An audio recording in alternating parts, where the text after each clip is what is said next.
نبی پاک صلی اللہ تعالیٰ علیہ وسلم نے اعلان نبوت کے 10ویں سال کے بعد غمگین تھے. آپ کا قلب اطہر غمگین تھا. اللہ رب العزت نے یہی 26ویں رجب کا دن گزار کر کے جو 27ویں شب آئی، جبرائیل امین کو بھیجا کہ جاؤ، میرا محبوب کبیدہ خاطر ہے، میرا محبوب غمگین ہے، میں محبوب کو دنیا کی نہیں اپنے قرب کی لذتیں دینا چاہتا ہوں. ہم اور آپ پریشان ہوتے ہیں تو ہمارے دل کو بہلانے کے لیے کئی جگہ ہیں. کوئی پہاڑ کے اوپر جائے، کوئی سمندر کے کنارے جائے، کوئی باغیچے میں چلا جائے. یہ ہمارے اور تمہارے دل بہلانے کی جگہ ہو سکتی ہیں، لیکن اللہ کا محبوب جب غمگین ہو تو اس رسول کو دل بہلانے کے لیے اللہ نے دنیا کے کوئی مقامات نہیں رکھے. فرمایا سیدھے محبوب کو بلاؤ اور جنت کی سیر کراؤ اور عرش و کرسی لوح و قلم دکھاؤ، اور پھر لامکاں کی سیر کے بعد رب ذوالجلال کے قرب کی لذتیں دی جائے. میرے آقا صلی اللہ تعالیٰ علیہ وسلم کو کس طرح بلایا گیا؟ ویسے تو قرآن کی آیتیں ڈائریکٹ اتر رہی تھیں، اللہ تبارک و تعالیٰ وہی فرما دیتا محبوب آ جاؤ میرے پاس. نہیں، عظمت اور محبت کا تقاضا یہ تھا، کائنات میں فرشتوں میں سب سے اعلیٰ جو ملائکہ اعلیٰ میں فرشتہ ہے وہ سید الملائکہ جبرائیل امین کو بھیجا گیا. جبرائیل امین کو بھیجا گیا اور ساتھ میں براق سواری کو بھی بھیجا گیا. محبوب میرا جبرائیل کے اٹھانے کے بعد براق پر سواری کرتے ہوئے آئے، ورنہ میرے آقا صلی اللہ علیہ وسلم کو براق کی بھی ضرورت نہیں تھی، براق سواری کی بھی ضرورت نہیں تھی، کیونکہ براق ایک سواری ہے. آخر میں آپ معراج کے واقعے میں سنیں گے براق سواری بھی ایک جگہ جا کر کے رک گئی، اس کی لمٹ ختم ہو گئی. اس کے بعد کون چلا؟ سدرا سے بھی آگے کون گیا؟ جبرائیل امین سے پوچھو، وہاں سے بھی آگے کون گیا؟ ضرورت نہیں تھی، لیکن یہ عظمت ہے، یہ عزت ہے. حضور پاک صلی اللہ تعالیٰ علیہ وسلم سے اللہ تبارک و تعالیٰ جو محبت فرماتا ہے اس محبت کا تقاضا ہے. اب نبی پاک صلی اللہ علیہ وسلم کی حدیث سنتے ہیں. حضور نے خود فرمایا، میں حتیم حرم میں یا حرم کا جو حصہ ہے مطاف، وہاں پر حضور صلی اللہ تعالیٰ علیہ وسلم آرام فرما رہے تھے. جبرائیل امین رات کے وقت آئے، 3 مرتبہ حضور پاک صلی اللہ علیہ وسلم کے پاس وہ آئے، اور تیسری مرتبہ حضور صلی اللہ تعالیٰ علیہ وسلم جب بیدار ہوئے تو عرض کیا کہ آقا رب ذوالجلال آپ کو اپنے جلوہ خاص میں دعوت دے رہا ہے، آپ چلیں سفر پر. حضور کو اٹھایا اور اتنا ہی نہیں بلکہ چاہے زمزم کے پاس لے جا کر حضور پاک صلی اللہ علیہ وسلم کا سینہ اطہر چاک کیا گیا، آپ کا دل مبارک نکالا گیا، اور جنت کی ایک تشتری میں انوار و تجلیات سے بھرا ہوا پانی تھا. اس پانی سے رسول کریم صلی اللہ علیہ وسلم کے قلب اطہر کو دھویا گیا، پھر دوبارہ آپ کے سینہ مبارکہ میں رکھا گیا، اور اس کے بعد پھر جبرائیل امین نے عرض کیا براق سواری آپ کے لیے تیار ہے. نبی پاک صلی اللہ تعالیٰ علیہ وسلم جب براق کے پاس گئے، یہ سواری نہ پہلے آپ سے کسی کو دی گئی اور نہ قیامت تک کسی کو دی جائے گی. وہ رسول کریم صلی اللہ علیہ وسلم کا خاصہ ہے. وہ براق کیسی سواری تھی؟ خود حضور فرماتے ہیں خچر سے تھوڑا سا چھوٹی اور گدھے سے تھوڑا سا بڑی، خچر اور گدھے کے درمیانی حصہ تھا. اور اس سواری پر جب حضور صلی اللہ علیہ وسلم تشریف لے جانے لگے، وہ شوق سے اچھل کود کرنے لگا. جبرائیل امین علیہ الصلوۃ والتسلیم نے ارشاد فرمایا براق تجھے معلوم نہیں سید الانبیاء تجھ پر سواری کر رہے ہیں. براق نے یہی کہا کہ اسی شوق میں اور اسی مست و شادمانی میں رقص کنا ہوں. اور نبی پاک صلی اللہ علیہ وسلم اس پر جب سوار ہوئے تو اس براق کی تیز رفتاری کا عالم یہ تھا، جہاں تک نظر پڑتی ہے اس کا پہلا قدم ہوا کرتا. اب وہ سواری سے میرے آقا صلی اللہ تعالیٰ علیہ وسلم نکلے، اور آپ کے سفر کی جو پہلی منزل تھی وہ بیت المقدس. تقریباً مکہ مکرمہ سے بیت المقدس کا سفر 1400 کلومیٹر کے فاصلے پر ہوتا ہے، 1400 یا 1500 اس وقت کے میل کا حساب جو بتایا گیا ہے. عزیزان گرامی، جب رسول کریم صلی اللہ تعالیٰ علیہ وسلم وہاں پر تشریف لے گئے، میں ایک ایک چیز پر آپ توجہ دیں. جبرائیل امین دروازے کے باہر کھڑے ہو گئے اور حضور صلی اللہ علیہ وسلم اپنی سواری سے اترے. حضور فرماتے ہیں بیت المقدس کا دروازہ کھلا ہوا تھا، باب محمد اس کو کہا گیا، باب محمد کھلا ہوا تھا. رات کے وقت، کتنی رات گزری یہ پتہ نہیں، لیکن رات کے وقت مسجد کا دروازہ کھلا ہوا تھا. باہر پتھر لگے ہوئے تھے. جبرائیل امین نے ایک پتھر میں اپنی انگلی سے سوراخ کیا اور براق سواری کے رسی کو وہاں پر باندھ دیا. جیسے گھوڑے کو باندھا جاتا ہے وہاں آپ نے ایک سوراخ کیا اور اس سوراخ میں براق کے گلے سے جو رسی تھی اس رسی کو لگا دیا. اب رسول کریم صلی اللہ تعالی علیہ وسلم بیت المقدس میں اندر تشریف لائے تو دیکھا آدم علیہ السلام سے لے کر عیسیٰ علیہ السلام تک جتنے نبی تھے سب بستہ وہاں پر کھڑے تھے, سب کے سب وہاں پر کھڑے ہوئے تھے. اعلیٰ حضرت امام اہل سنت فاضل بریلوی فرماتے ہیں نماز اقصیٰ میں تھا یہی سر, آیا ہو معنی اول و آخر, کہ صف بستہ پیچھے ہیں حاضر جو سلطنت آگے کر گئے تھے. سارے بادشاہ اپنے زمانے کے وہ انبیاء اکرام علیہ السلام تھے لیکن آج وہ مقتدی بن کر کھڑے ہوئے تھے. سب سے آگے میرے آقا صلی اللہ تعالی علیہ وسلم مصلی امامت پر گئے اور ان تمام نبیوں کی میرے آقا نے امامت فرمائی. وہ کون سی نماز تھی؟ معراج کی شب حضور صلی اللہ علیہ وسلم نے جو انبیاء کو پڑھائی, یہ نماز امتیوں کی نمازوں کی طرح نہیں ہے, وہ نبیوں کے لیے خاص نماز تھی. اس جماعت کا امام بھی خاص تھا اور مقتدی بھی خاص تھے. اس نماز کے بعد ایسا ہی نہیں ہے کہ نماز ہو گئی, بلکہ اولو العزم جتنے انبیاء کرام مرسلین اعظام تھے ان سب نے حضور صلی اللہ تعالی علیہ وسلم کی تعریف میں قصیدے سنائے. حضرت ابراہیم علیہ السلام نے میرے آقا صلی اللہ علیہ وسلم کی تعریف سنائی, حضرت موسیٰ علیہ السلام نے تعریف سنائی, حضرت اسماعیل علیہ السلام نے تعریف سنائی. یعنی یہ بھی آپ دیکھیں محفل مصطفیٰ جب لگی ہوتی ہے پہلے جو ہم نعتیں پڑھتے ہیں یا سنتے ہیں یہ انبیاء کی سنتیں ہیں, انبیاء کرام کی سنتیں ہیں. حضور صلی اللہ تعالی علیہ وسلم کے قصیدے سنائے. پھر نبی پاک صلی اللہ تعالی علیہ وسلم بیت المقدس سے نکلتے ہیں. یہ سفر میں پورے معراج کے سفر کو 3 مرحلوں میں بتاتا ہوں. 3 مرحلے, 3 سٹیپ. پہلا مرحلہ مسجد حرم سے بیت المقدس تک, اور دوسرا مرحلہ یہاں سے شروع ہوتا ہے آسمانوں کا.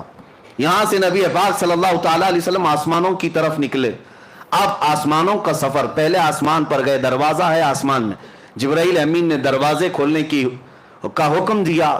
دربان نے پوچھا کون ہے, کہا محمد عربی صلی اللہ تعالی علیہ وسلم آئے ہوئے ہیں.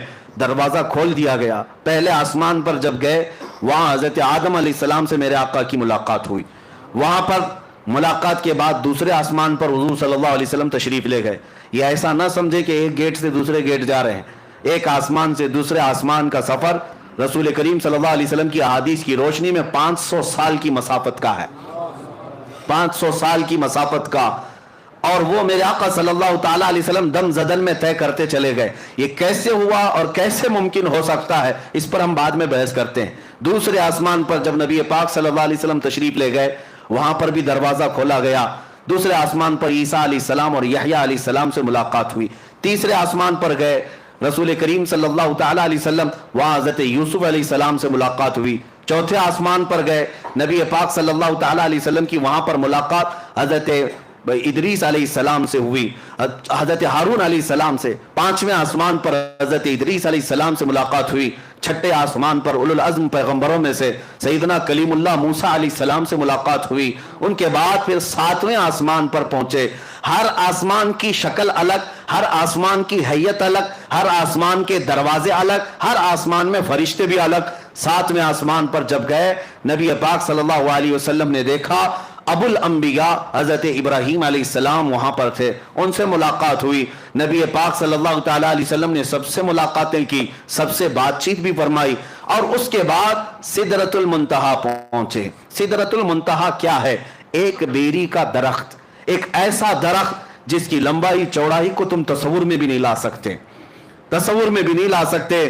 یہ پوری دنیا اس کے ایک پتے کے برابر بھی نہیں, پوری دنیا اس درخت کے پتے کے برابر نہیں. سدرۃ المنتہا وہ ایک جھاڑی ہے جس کے ارد گرد اللہ کے تمام فرشتے ہیں. سدرۃ المنتہا یہ جبرائیل امین علیہ الصلوۃ والتسلیم کا آخری مقام ہے. وہاں پہنچنے کے بعد اب جتنے فرشتے اللہ تعالیٰ کے ہیں سب ہجوم در ہجوم آنے لگے. اور یہ حدیث پاک میں ہے سارے فرشتے آ کر اللہ رب العزت کی بارگاہ میں عرض کرنے لگے, اے مولا आज तेरा महबूब तेरे कुर्ब के और तेरे विसाल की लज्जतें पाने के लिए सफर मेराज पर आया है, इससे बेहतर मौका हमें नहीं मिलेगा, एक बार तेरे हबीब के दीदार का मौका अता किया जाए। अल्लाह रब्बुल इज्जत की तरफ से मलए आला तमाम फरिश्तों को इजाजत दी गई। हुजूर सल्लल्लाहु ताला अलैहि वसल्लम इरशाद फरमाते हैं, मैं सिदरतुल मुंतहा के पास था, फरिश्ते हुजूम दर हुजूम आते और जियारत करते, दुरूद पढ़ते और निकलते चले जाते। वो कैसा समा था, वो कैसा नूर का वो माहौल था कि इस लम्हे, ये कितने लम्हे गुजरा, कितना जमाना गुजरा, हम में से कोई इदराक नहीं कर सकता, तस्वुर नहीं कर सकता। सिदरतुल मुंतहा के सफर के बाद ये दूसरा मरहला खत्म हुआ, ये सेकंड स्टेप, 3 स्टेप में मैं बता रहा हूं। तीसरा मरहला सिदरतुल मुंतहा के बाद बुराक को भी छोड़ दिया गया, जिब्राइल अमीन भी वहां रुक गए और हुजूर सल्लल्लाहु अलैहि वसल्लम ने उनसे कहा कि चलो जिब्राइल आगे। तो जिब्राइल कहने लगे, लौ दनौ तो अनमुलतन, अगर मैं एक राई के दाने के बराबर भी आगे बढ़ जाऊं तो अल्लाह की तजल्ली से मेरे पर जल जाएंगे। इससे ज्यादा की लिमिट नहीं है, इससे आगे नहीं जा सकता। आप तशरीफ ले जाएं, आपका रब आपका हामी व नासिर है।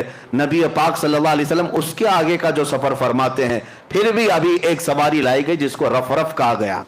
रफ ये बुराक से भी कई हजार दर्जे तेज रफ्तार, बुराक से कई हजार दर्जे तेज रफ्तार। उसमें जब नबी पाक सल्लल्लाहु ताला अलैहि वसल्लम सवार हुए तो जहां तक जिब्राइल की नजरें जाती थी वहां तक रफ गया। फिर हुजूर सल्लल्लाहु ताला अलैहि वसल्लम को रफ से भी उतरने का हुक्म हुआ। रफ से जब आप सल्लल्लाहु अलैहि वसल्लम उतर आए तो उस सवारी को भी छोड़ दिया गया। अब हुक्म हुआ कि अब महबूब अकेले जाएं, इससे आगे अब किसी का सफर नहीं है, अब आप अकेले जाएं। अब जिस जगह मेरे आका सल्लल्लाहु अलैहि वसल्लम गए उसको कहते हैं ला मकान। उसको क्या कहते हैं? ला मकान। ला मकान का मतलब होता है मकान है ही नहीं, जगह है ही नहीं, क्या बोलोगे उसको? उसका नाम क्या है? उसका नाम क्या? अच्छा, और दूसरी बात, वो कहां है, कैसा है, किधर है, ये भी नहीं पता।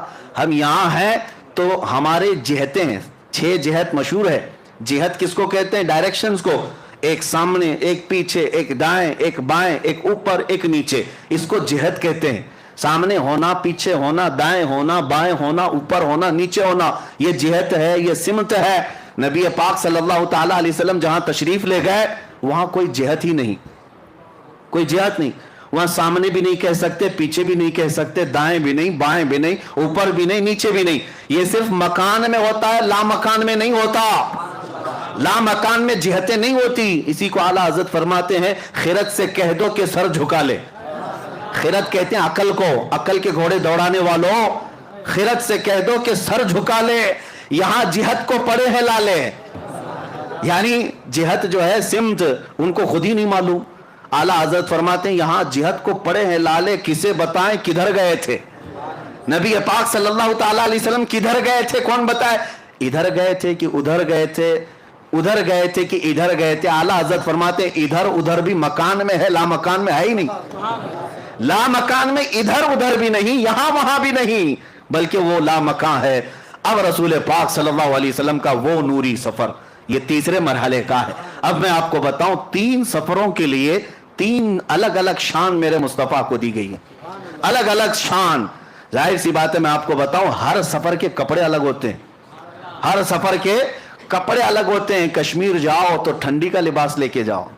हाँ, अक्सर ठंडियों के मौसम में यूं ही नहीं जाते, किसी गर्म जगह पर जा रहे हो तो वहां के कपड़े अलग होते हैं। हर जगह के कपड़े अलग होते हैं, जहां का सफर करना है वैसा लिबास, वैसा खाना। अब नबी पाक सल्लल्लाहु ताला अलैहि वसल्लम के इस सफर में अइम्मा इकराम ने फरमाया, पहला सफर जो था वो आलम बशरियत का था, मस्जिद हरम से मस्जिद अक्सा तक, यह आलम बशरियत का सफर था, बशरियत का। और अब से यहां से बैतुल मुक़द्दस से सिदरतुल मुंतहा तक नबी पाक सल्लल्लाहु अलैहि वसल्लम की नूरानियत का सफर था।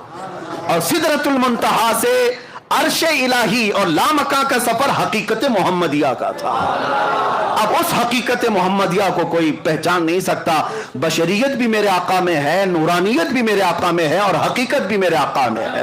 और हर जगह का लिबास अलग है, और हर जगह की मेराज हुई। हर जगह की मेराज किसे कहते हैं? उरूज को, बुलंदी को। हर जगह वो चीज मेरे आका को दी गई जिसको आम इंसान कर ही नहीं सकता, आम इंसान कर ही नहीं सकता। बशरियत में मेरे आका को ऐसा ले जाया गया कि मस्जिद हरम से मस्जिद अक्सा तक का सफर कितने छोटे लम्हे में कराया गया। क्या कोई ये बशर कर सकता है? यह आलम बशरियत की मेराज थी और यह भी मौजज़ा है। अब बैतुल मुक़द्दस से सिदरतुल मुंतहा का सफर, यह नूरानियत का सफर है, और वो सफर भी कोई फरिश्ता भी नहीं कर सकता। वो नबी पाक सल्लल्लाहु तआला अलैहि वसल्लम को मेराज दी गई। अब सिदरतुल मुंतहा से रब्बे जुल जलाल की विसाल और कुर्ब तक की सबका सफर, यह हकीकत मोहम्मदिया का सफर था। वहां भी मेराज, हुजूर की बशरियत की भी मेराज है, नूरानियत की भी मेराज है और हकीकत की भी मेराज है, हर कैफियत और हर मरहले की मेराज। अब ये 3 मरहलों से जो सफर हुआ, अब मैं आपको बताऊं, हुजूर रफ रफ को छोड़कर फिर आगे कैसे गए? आगे कैसे गए? किधर जाते थे? कहां जाते थे? हुजूर पाक सल्लल्लाहु तआला अलैहि वसल्लम फरमाते हैं, तन्हाई की वजह से बेचैनी हुई, घबराहट हुई। किसी को होती है बशरियत का तकाजा हो, या ऐसी जगह पर पहली मर्तबा आमद जो जगह ही नहीं, वहां क्या है? सिर्फ नूर ही नूर है, सिर्फ नूर ही नूर है। और नूर का मैं आपको बताता हूं ऐसा कैसे हो सकता है। लोग सोचते हैं ना ऐसा कैसे हो सकता है कि आप कह रहे हैं दाएं भी नहीं, बाएं भी नहीं, आगे भी नहीं, पीछे भी नहीं, ऐसा कैसे? नूर का यही खासा है, नूर का यही खासा, इसकी स्पेशलिटी यही है। मैं अभी पूछता हूं, मस्जिद में लाइट लगी हुई है, लाइट तो ऊपर है, उजाला यहां है। अब मुझे बताओ ये उजाला सामने है कि पीछे है कि दाएं है कि बाएं? उजाला किधर है? कोई कह सकता है?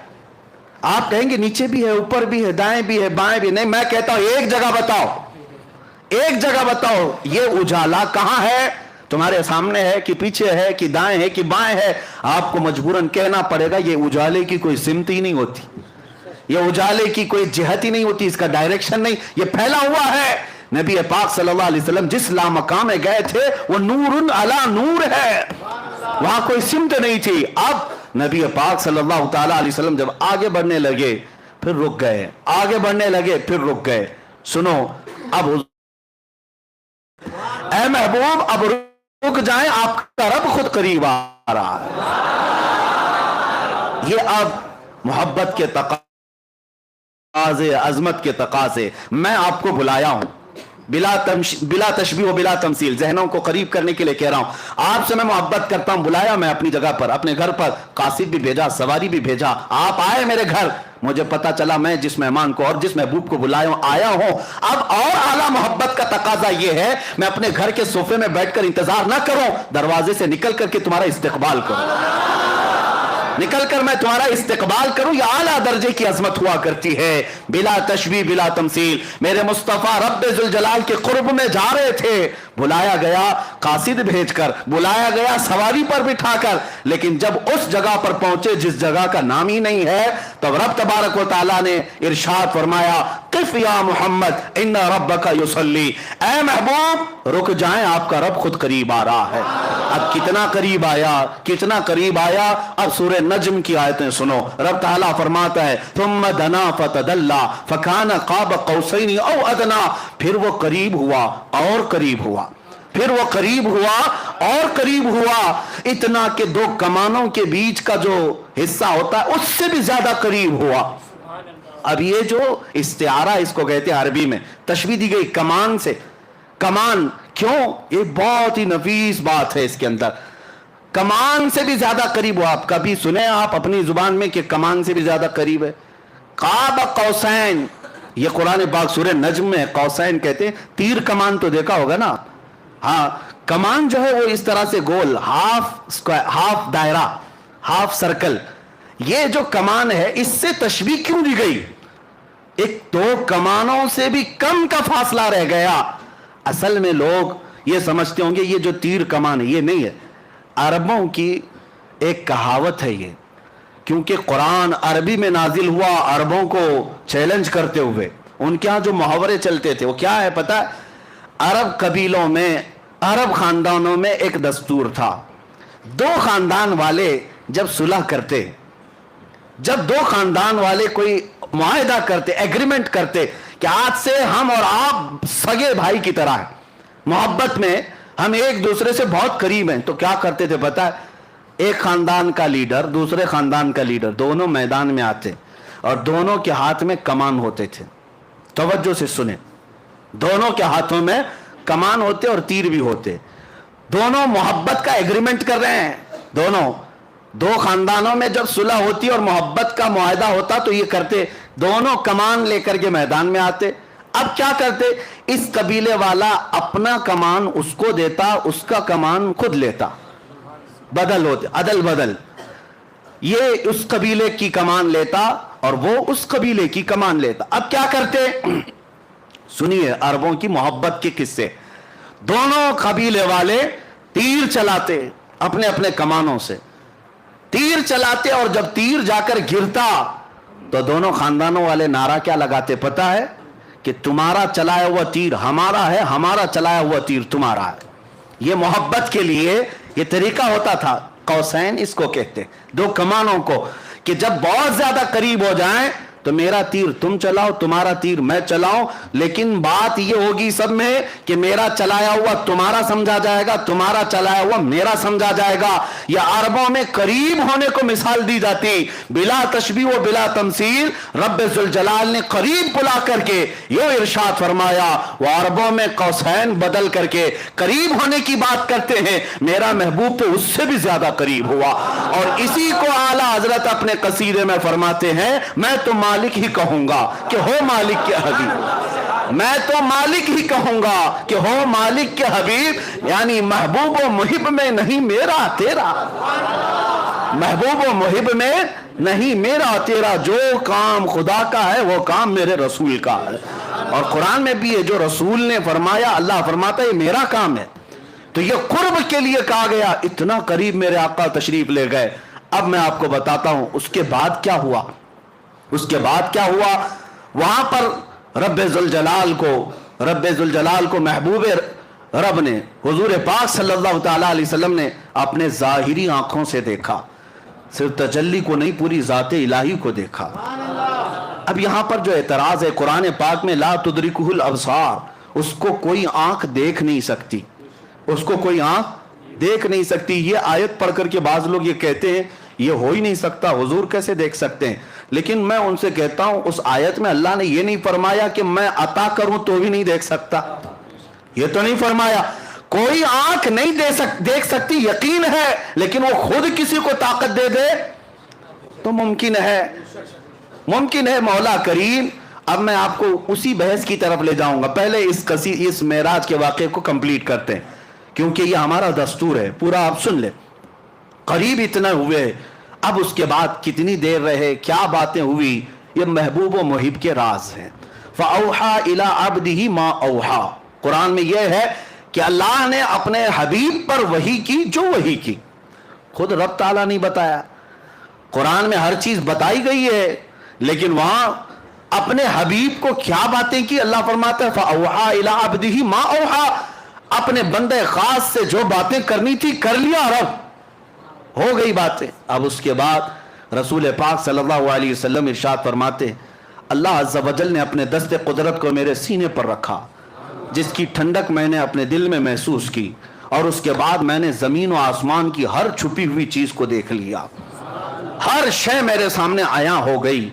پھر اعلیٰ حضرت اسی کو فرماتے ہیں, یا رسول اللہ, سر عرش پر ہے تیری گزر, در فرش پر ہے تیری نظر, ملکوت و ملک میں نہیں کوئی شے وہ جو تجھ پہ عیاں نہیں, اور کوئی غیب کیا تم سے نہاں ہو بھلا, جب نہ خدا ہی چھپا. سب سے اعلیٰ دنیا میں کوئی چیز آپ کو لگتی ہو تو آپ اپنے اپنے حساب سے عقل سے سوچتے ہوں گے آسمان سب سے بلند ہے فلاں اس سے, لیکن پوری کائنات کو بنانے والا رب العالمین ہے. اس رب العالمین کو جب رسول پاک نے اپنی آنکھوں سے دیکھ لیا, خدا دیکھ لیا, تو پھر خدائی کیا رہ گئی.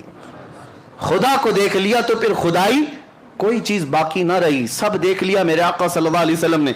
اب رب العالمین کے جلوے خاص سے جب آنا تھا تب واپس ہوئے, اور کتنے سال تھے, کب آئے, یہ نوری سفر ہے, اس میں کوئی بتا نہیں سکتا. واپس جب میرے آقا صلی اللہ تعالیٰ علیہ وسلم تشریف لائے تو آپ کو پتا ہے چھٹے آسمان پر حضرت موسیٰ علیہ السلام سے ملاقات ہوئی. اب یہاں پر بھی دیکھیں مہمان کے تقاضے کیا کیا ہوتے ہیں. پھر میں آتا ہوں ہماری زندگیوں کے معاملہ. پھر میں یہی کہوں گا بلا تشبیہ و بلا تمثیل, آپ سے محبت کرتا ہوں, بلانا چاہتا ہوں, قاصد بھیجا, سواری بھیجا, آپ آئے, گھر سے نکل کر کے میں آیا, استقبال کیا, آپ آ بھی گئے, بیٹھ بھی گئے, محبت کی باتیں بھی ہوئی, جانے لگے. محبت کا ایک اور عظیم اخلاقی اعتبار سے عظمت کی ایک نشانی یہ بھی ہے کہ جب محبوب جا رہا ہو تو خالی ہاتھ نہ جائے. مہمان جا رہا ہو تو خالی ہاتھ نہ جائے. محبوب آئے ہو عرش تک, محبوب آئے ہو معراج میں, جا رہے ہو تو تحفہ لے کر جاؤ. تحفہ کیا دینا چاہیے؟ میں تو یہی محسوس کروں گا بلا تشبیہ و بلا تمثیل, میں آپ کے مزاج کو دیکھ کر تحفہ دیتا ہوں. آپ آئے ہیں, آپ عطر پسند کرتے ہیں, عطر لے کے جائیے. آپ کو کپڑے پسند ہیں, کپڑے لے کر کے جائیے. آپ کو تسبیح پسند ہے, آپ وہ لے کر جائیں. ہر ایک آدمی پہلے پوچھ لیتا ہے کہ فلاں کو کیا پسند ہے. آپ اپنے گھر میں آنے کے وقت کئی لوگ پوچھتے ہیں کیا میٹھا پسند کرتے ہیں, کیا کھانا پسند کرتے ہیں. یعنی دستور زندگی کا یہ ہے, آنے والے کی پسند دیکھی جاتی ہے اور وہی چیز کھلائی بھی جاتی, وہی چیز دی بھی جاتی. لیکن کمال ہے جب رسول پاک صلی اللہ تعالیٰ علیہ وسلم کو رب تعالیٰ تحفہ دے رہا ہے تو رسول پاک کی یقیناً پسند کے مطابق ہی دیا گیا ہوگا, پسند کے مطابق ہی دیا گیا ہوگا. اب یہاں سے پتہ چلتا ہے میرے آقا کا کمال. رسول پاک صلی اللہ تعالیٰ علیہ وسلم کو سب سے زیادہ کوئی چیز پسند تھی تو ہم غریب امتی پسند تھے. حضور کی یہی کی پسند ہے, امتی امتی. اسی لیے رب ذوالجلال نے تحفہ بھی کیا دیا, محبوب یہ آپ کی امت کے لیے, یہ آپ کی امت کے لیے ہے, آپ لے جائیں. نبی پاک صلی اللہ تعالیٰ علیہ وسلم کو تحفہ ان کی سب سے عزیز چیز دی گئی. اسی لیے میرے آقا نے فرمایا جعلت قرۃ عینی فی الصلاۃ, نماز میں میری آنکھوں کی ٹھنڈک ہے. دیکھو تحفہ بھی وہی دیا گیا جو رسول کو سب سے زیادہ پسند تھا اور لے کر کے تشریف لائے. تو ابھی جو آپ سن بھی رہتے اور اس سے قبل سنے بھی ہوں گے, موسیٰ علیہ السلام ملاقات کیے, 50 نمازیں تھیں, کہا کہ آپ کی امت اتنی نہیں پڑے گی, کم کرا کر لائیں. حضور صلی اللہ تعالیٰ علیہ وسلم واپس تشریف لے گئے, 5 کم کرائے. یہ بار بار آتے تھے, بار بار جاتے تھے, 5 کم ہوتی تھی, 9 بار حضور گئے, 9 بار حضور پاک گئے. اور 9ویں بار جب واپس تشریف لائے 5 بچی رہ گئی. حضرت موسیٰ علیہ السلام اس وقت بھی کہہ رہے تھے کہ اور کم کرا لی تھی. حضور صلی اللہ تعالیٰ علیہ وسلم نے ارشاد فرمایا اب مجھے حیا آتی ہے میرے رب کے پاس اور کم کرانے کے. لیکن اللہ رب العزت نے اپنے محبوب سے فرمایا جاؤ محبوب آپ اپنی امت کو یہ 5 دے دیں, لیکن اللہ ثواب 50 کا ہی عطا کرے گا. 5 پڑھو گے لیکن ثواب 50 کا ہی دیا جائے گا, اس میں کوئی کٹوتی نہیں کی گئی ثواب میں. اب یہاں پر بات یہ ہے کہ ایک ہی بار کیوں نہیں کم کر دیے, ڈائریکٹ 45 کم کر دیتے, ڈائریکٹ ایک ساتھ کم کرتے یا 2 بار میں کم کرتے. اب سنیے, آپ کو وہ واقعہ معلوم ہونا چاہیے کہ موسیٰ علیہ السلام نے اپنے زمانے میں ایک مرتبہ اللہ کریم کی بارگاہ میں یہ عرض کیا تھا ربی ارینی, اے اللہ تو مجھے اپنا دیدار کرا دے. اور وہ ایک بار نہیں بار بار کہتے تھے اے اللہ تو اپنے جلوے دکھا, اے اللہ تو اپنے جلوے دکھا, اے اللہ تو اپنے جلوے دکھا. رب تبارک و تعالیٰ کی بارگاہ میں بار بار اصرار کر رہے تھے. تو موسیٰ علیہ السلام کو کوہ طور پر بلایا گیا, پہاڑ پر, اور کہا گیا کہ آپ یہاں کھڑے رہے, رب تعالیٰ اپنی تجلی کی ایک ہلکی سی جھلک آپ کے سامنے پیش کرے گا. اور وہ اتنی چھوٹی کہ سوئی کے ناکے سے بھی کم, سوئی کے کونے سے بھی زیادہ چھوٹی, اور وہ ایک درخت پر ڈالی گئی. موسیٰ علیہ السلام جھپکتی آنکھوں سے ابھی دیکھ بھی نہ پائے تھے کہ بے ہوش ہو کر گر پڑے. قرآن پاک میں بھی یہ موجود ہے, فلما تجلی ربہ للجبل جعلہ, فلما تجلی ربہ, جب اللہ تبارک و تعالیٰ نے اپنی تجلی کو ظاہر فرمایا, خر موسیٰ صعقا, موسیٰ علیہ السلام بے ہوش ہو کر گر پڑے. اور اس کے بعد پھر اٹھے تو کہا سبحانک تبت الیک, تو بہت بلند و بالا ہے میرے مولا, میں تیری طرف واپس آتا ہوں. یعنی اس بات کی طرف سے میں واپس آ جاتا ہوں, اب تمنا نہیں کر پاؤں گا. اب موسیٰ علیہ السلام نے بار بار اصرار کیا تھا رب کو دیکھنے کی, لیکن نہیں دکھایا گیا. اسی کو اعلیٰ حضرت فاضل بریلوی رحمۃ اللہ تعالیٰ علیہ فرماتے ہیں کہ تبارک اللہ شان تیری تجھی کو زیبا ہے بے نیازی. یا رسول اللہ تبارک اللہ شان تیری तुझी को ज़ेबा है बेनियाजी, कहीं तो जोशे लन तरानी कहीं तकाज़े विसाल के थे। वो सरवरे किश्वरे रिसालत जो अर्श पर जलवागर हुए थे, नए निराले तरब के सामा अरब के मेहमान के लिए थे। मेरे आका सल्लल्लाहु ताला अलैहि वसल्लम को बुलाकर दिखाया गया। अब मैं आपको बताता हूँ ये 45 नमाजें 9 बार में कम क्यों गई। फुक़हा इकराम और शारहीन फरमाते मूसा अलैहिस्सलाम ने जो इसरार किया था ना, ऐ अल्लाह तू दिखा दे, अपना दीदार करा दे, कितनी बार किया था? 1 बार, 2 बार, 3 बार। मूसा अलैहिस्सलाम ने टोटल 9 बार मांगा था कि ऐ अल्लाह तू अपना दीदार करा दे। कितनी मर्तबा? 9 बार। और अल्लाह का एक वादा है कि अल्लाह अपने नबियों की दुआ को रद्द नहीं करता, और अगर फौरन नहीं कबूल की गई तो थोड़ी देर के बाद कबूल की जाएगी, अभी नहीं तो बाद में। मूसा अलैहिस्सलाम ने 9 बार कहा था कि मौला तू अपना दीदार करा दे, अपना दीदार करा दे, अपना दीदार करा दे। उनकी हर दुआ को अल्लाह ने महफूज कर रखा था, हर दुआ को अल्लाह ने महफूज कर रखा था। ऐ मूसा वो वक्त भी आएगा जब तुझे जलवे दिखाए जाएंगे। लेकिन जब वो वक्त आया मेराज का, अब रब तबारक व तआला अपने हबीब को जब भेजा, जियारत के बाद 6ठे आसमान पर मूसा अलैहिस्सलाम से मुलाकात हुई, तो रब का यही हुक्म था, मूसा तुम बज़ाहिर अपनी आंखों से डायरेक्ट तो नहीं देख सकते थे, अपने हबीब की आंखों में अब मेरे जलवे देखो। हबीब मेरा मेरी जियारत किए आ रहा है, नजारे अपनी आंखों में लिए आ रहा है। मूसा तुम डायरेक्ट तो नहीं देख सकते थे, हबीब की आंखों से अपने मौला का दीदार करो। हम वसीले वाले इसीलिए हैं मेरे अजीजों। अगर आला हज़रत को पढ़ो, कहते हैं बखुदा खुदा का यही है दर, बखुदा खुदा का यही है दर, नहीं और कोई मफर मखर। जो वहां से हो यही आके हो, जो यहां नहीं तो वहां नहीं। हाँ, जो यहां नहीं तो। आला हज़रत ने सच फरमाया, हुजूर के पास जाओ तभी दरवाजे खुलेंगे। यही दरवाजा रहमत है जो रब तक तुम्हें पहुंचाने वाला है। और शॉर्टकट भागने की कोशिश करोगे तो कटी पतंग न जाने कहां गिर जाओगे, न जाने कहां गिर जाओगे। और हमने देखा है जिनकी डोर कटी हुई है, आज वो बेचारे किसी की धोती में, किसी की साड़ी में है। हाँ देखिए, आज पता नहीं उसको भी राजी करना, इसको भी राजी करना है, और सबको राजी करते करते ऐसी हालत हो गई, धोबी का कुत्ता, न घर का न घाट का। मेरे अजीजों याद रखो, राजी करना हो अपने हबीब को राजी करो, राजी करो। वो मौला तुम्हारे एक सजदे से राजी होता है। वो एक सजदा जिसे तू गिरा समझता है, 1000 सजदों से देता है आदमी को नजात। इकबाल ने सच कहा था, एक सजदा दिल के साथ मेरे मौला की बारगाह में कर लो, हर जगह मौला झुकने से महफूज रखेगा, हर जगह तुम्हारे सर को महफूज रखेगा। अभी अभी आपने सुना होगा, धर्म संसद के नाम पर कुछ पाखंडी मौलवी, आप पहले पाखंडी पुजारी होते थे, वो पाखंडी मौलवी भी हैं, वो गद्दार हैं जमात के, दाढ़ियां भी हैं, टोपियां भी हैं, और बड़े नामचीन नाम रखते हैं, और पूरे हिंदुस्तान की नुमाइंदगी करने की बात करते हैं। लेकिन इन्होंने क्या किया, अभी एक महफिल बुलाई धर्म संसद के नाम पर, शायद हो सकता है खबरें नहीं देख रहे हो आजकल, या पहुंची नहीं होंगी, अल्लाह करे कि ना ही पहुंचे, इसलिए कि दिलों के अंदर ऐसी चीजें पैदा हो जाती हैं, अल्लाह ही बचाए इन जालिमों की वजह से। ये जमाते देवबंद के बड़े कायदीन उलमा की बात कर रहा हूं, जिनके पीछे पूरी पूरी जमात चलती है, और दर संसद बुलाकर पंडित भी हैं, सिख भी हैं, जैन भी हैं, बुलाया तो बुलाया, हमें इससे क्या है, जिसको बुलाना है सबको बुलाओ। लेकिन बैठे बैठे मौलवी साहब कहने लगे अल्लाह भी एक ही है, ओम भी एक ही है, जो अल्लाह कहेगा वो भी ठीक है, ओम कहेगा वो भी ठीक है, सब एक ही है। यही मैं कहता हूं कि कुछ को राजी करने के लिए उन्होंने किया तो स्टेज पर कि ये भी राजी हो जाएं, हुकूमत पर बैठे हुए कुत्ते थोड़े से हमें भी टुकड़े डाल दें, इसीलिए तो किया। लेकिन हुआ क्या, वहीं से छोड़ करके सारे चले गए और कहा मौलवी साहब तुम्हारे किस्से हम नहीं सुनेंगे। अल्लाह की पनाह, तुम इनको राजी करने के लिए कहां से कहां गिर पड़े, कहां से कहां गिर पड़े, ना इधर के रहे ना उधर के रहे।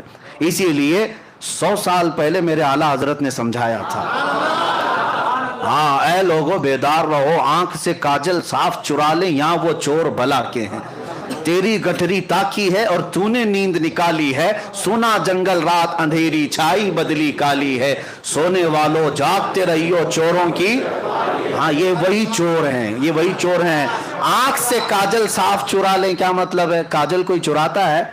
काजल कोई चुराता है, पुलिस स्टेशन में जाकर पूछो क्या आपके पास अब तक कोई ऐसा केस रजिस्टर्ड हुआ कि कोई चोर जो है किसी का काजल चुरा के गया हो? शायद कोई थानेदार कहेगा कि नहीं ऐसा तो कोई केस नहीं आया, लेकिन यहां आता है केस। आला हजरत फरमाते नहीं है काजल चुराते हैं, आला हजरत ने इस्तिआरा लिया, आंख से काजल साफ चुरा ले, इसका मतलब यह है मोमिन की आंख का काजल इश्क मुस्तफा हुआ करता है। ये सुरमे की बोतल काजल की डिबिया नहीं मुराद है, हर मोमिन की आंख का काजल, आंख का सुरमा मेरे मुस्तफा का इश्क है और वो तुम्हारी आंखों में लगा हुआ है। और इस काजल को चुराने वाले चोर गली गली गठरी लेकर घूमते हैं और आते अल्लाह रसूल की बातें, अल्लाह रसूल की बातें कहां ले जाकर के छोड़ रहे हो। इसीलिए मेरे अजीजों, हमारे बुजुर्गों ने एक बहुत अच्छी बात सुनाई थी कि बगोला जो है बहुत सफेद रहता है, बड़ा खूबसूरत दिखता है। एक बार नदी में आया और सर झुकाए बैठा था, तस्बीह पढ़ रहा था। मछलियां खुश हो गई, अल्लाह वाले आए, अल्लाह वाले इतने सफेद हैं, इतने खूबसूरत हैं और सर झुकाए बैठे हुए सिर्फ तस्बीह पढ़ते हैं। छोटी छोटी मछलियां थी, नई नई मछलियां थी, उन्हें पता नहीं कि बगोला कैसे शिकार करता है, उन्हें मालूम नहीं। बड़ी मछली जो थी, बड़ी मछली को जब पता चला बगुला आया है, अंधा बगुला जिसको कहते हैं, सफेद वाला, वो आया है, छोटी मछलियां दौड़ी दौड़ी जा रही, चलो जियारत के लिए हजरत आए। बड़ी मछली ने समझा नहीं मियां ये तो चोर है, ये चोर है, ये डाकू है, जाओगे उछक ले जाएगा। सब बुरा भला कहने लगी, ये अम्मा ये दादी ये पुराने ख्यालात की हैं, इनको क्या मालूम अल्लाह वालों को बुरा कहती है। हाँ, ये अपने घर में रहती हैं, बूढ़ी हो गई हैं, अल्लाह वालों को गालियां देती, कितने सफेद हैं, कितने शरीफ, आंखें बंद किए हैं, तस्बीह पढ़ रहे, सर झुकाए। बूढ़ी मछलियां बोलती रह गई, छोटी मछलियां समझ ना पाई, कहा कि ये सब पुराने जमाने के ख्यालात हैं, हम तो कदम बोसी करके आएंगे, हम तो हाथ चूम के आएंगे। छोटी छोटी मछलियां आई कदम बोसी करने के लिए अंधे बगोले के पास। जब करीब आई कदमों के पास, बगोला चोंच मारा, सबको उठाकर ले गए। इस मछली को, उस मछली को, जो जो चोंच में आई उठाकर भाग गया।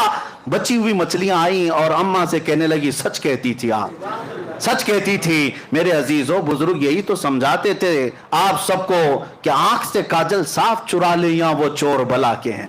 हमारे नौजवान कहते हैं नहीं अल्लाह वालों को आप बुरा बुरा कहते हैं, ऊपर से नीचे तो सफेद लिबास पहने रहते हैं, हाँ बगोले की तरह है, लेकिन हम कहते हैं वो ठोक मार कर ले जाएंगे।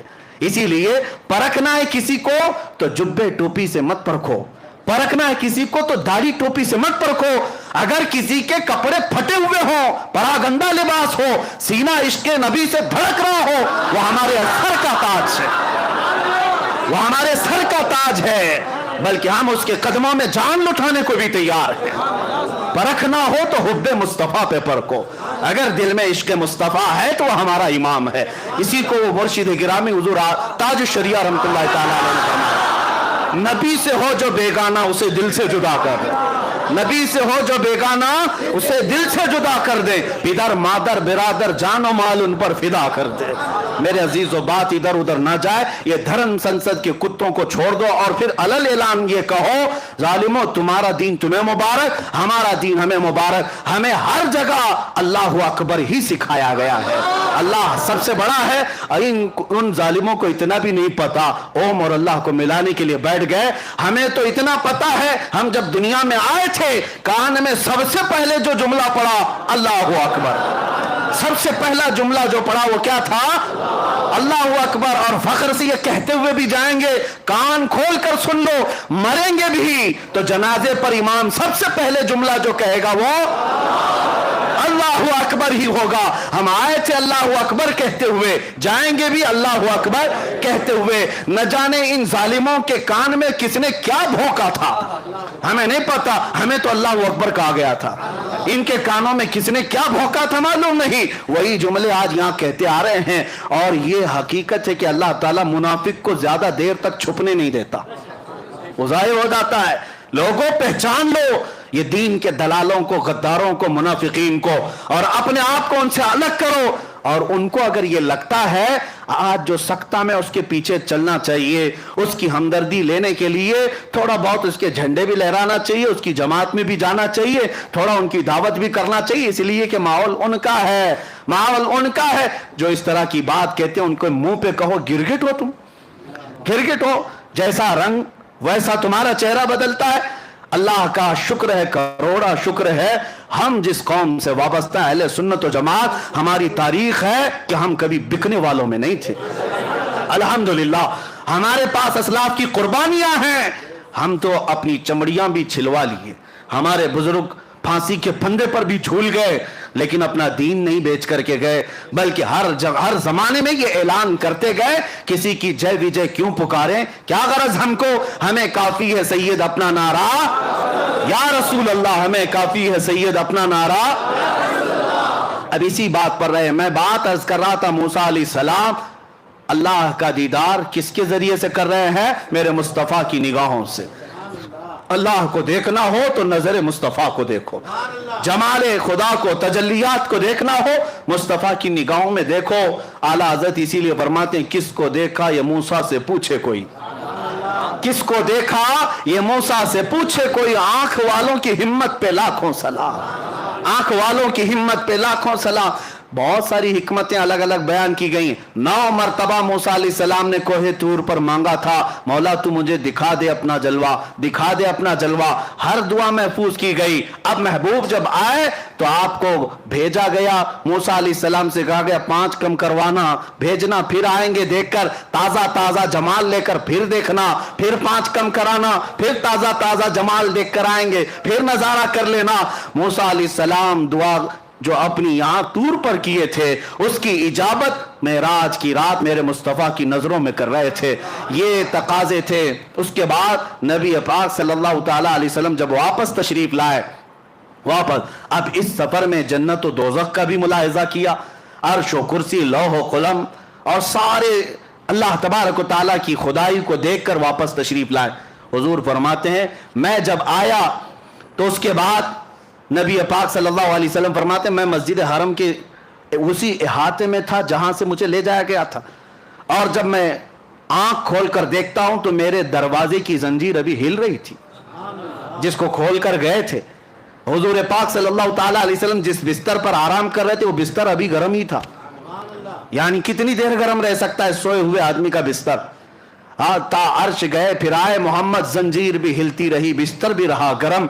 اس کے بعد نبی پاک صلی اللہ تعالیٰ علیہ وسلم صبح جب تشریف لاتے ہیں صحابہ کے درمیان، اب امتحان کا وقت شروع ہے۔ اس وقت سے جو امتحان شروع ہے امت کا وہ آج تک چل رہا ہے اور قیامت تک چلے گا۔ معراج کا سفر ہر زمانے کا امتحان ہے، ہر زمانے کا۔ اب دیکھنا آج میں بیان کروں گا، کل کتنے ابو جہل نکلیں گے پتہ نہیں، اور کتنے صدیق اکبر کے چہیتے نکلیں گے وہ بھی معلوم۔ وہاں امتحان تھا۔ اب حضور صلی اللہ علیہ وسلم اپنے معراج کا سفر بیان کرنے لگے، صحابہ بھی تھے، مکہ کے مشرکین بھی تھے، کفار بھی تھے، سب کے سامنے جب حضور نے بیان کیا میں مسجد حرم سے بیت المقدس گیا۔ بیت المقدس تو سب کو پتا ہے، آسمانوں کا سفر اس وقت کوئی نہیں کیا تھا، لیکن بیت المقدس تو گئے۔ لیکن بظاہر نبی پاک صلی اللہ علیہ وسلم نے اپنی زندگی میں یعنی پیدل سفر کر کے کبھی حضور بیت المقدس ایک بار بھی نہیں گئے، صرف معراج کی رات گئے، اس سے پہلے بھی نہیں، اس کے بعد بھی کبھی گئے نہیں۔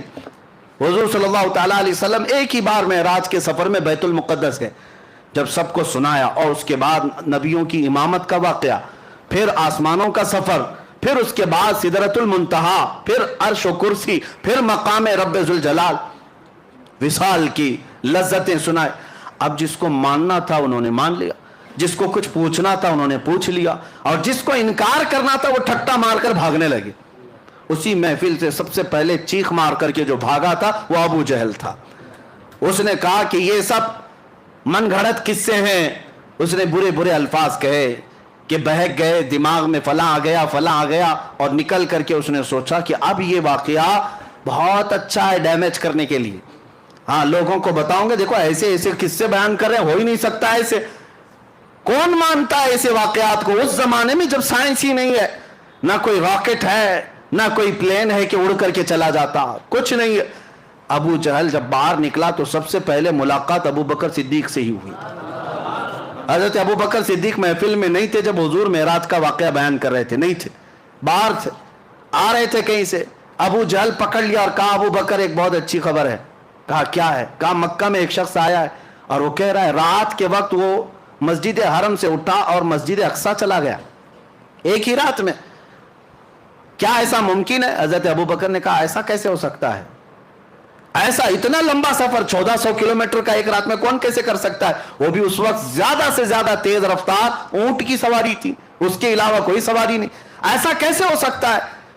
تو ابو بکر صدیق نے جیسے ہی یہ جواب دیا، ابو جہل ہنسنے لگ گیا زور سے۔ حضرت ابو بکر صدیق کو شک ہوا، پوچھا کون کہہ رہا ہے یہ بات، کون کہہ رہا ہے؟ ابو جہل نے کہا ابھی تو صرف میں نے مسجد اقصیٰ تک کی بات کی، وہ تو اور آگے کی بات کر رہا ہے۔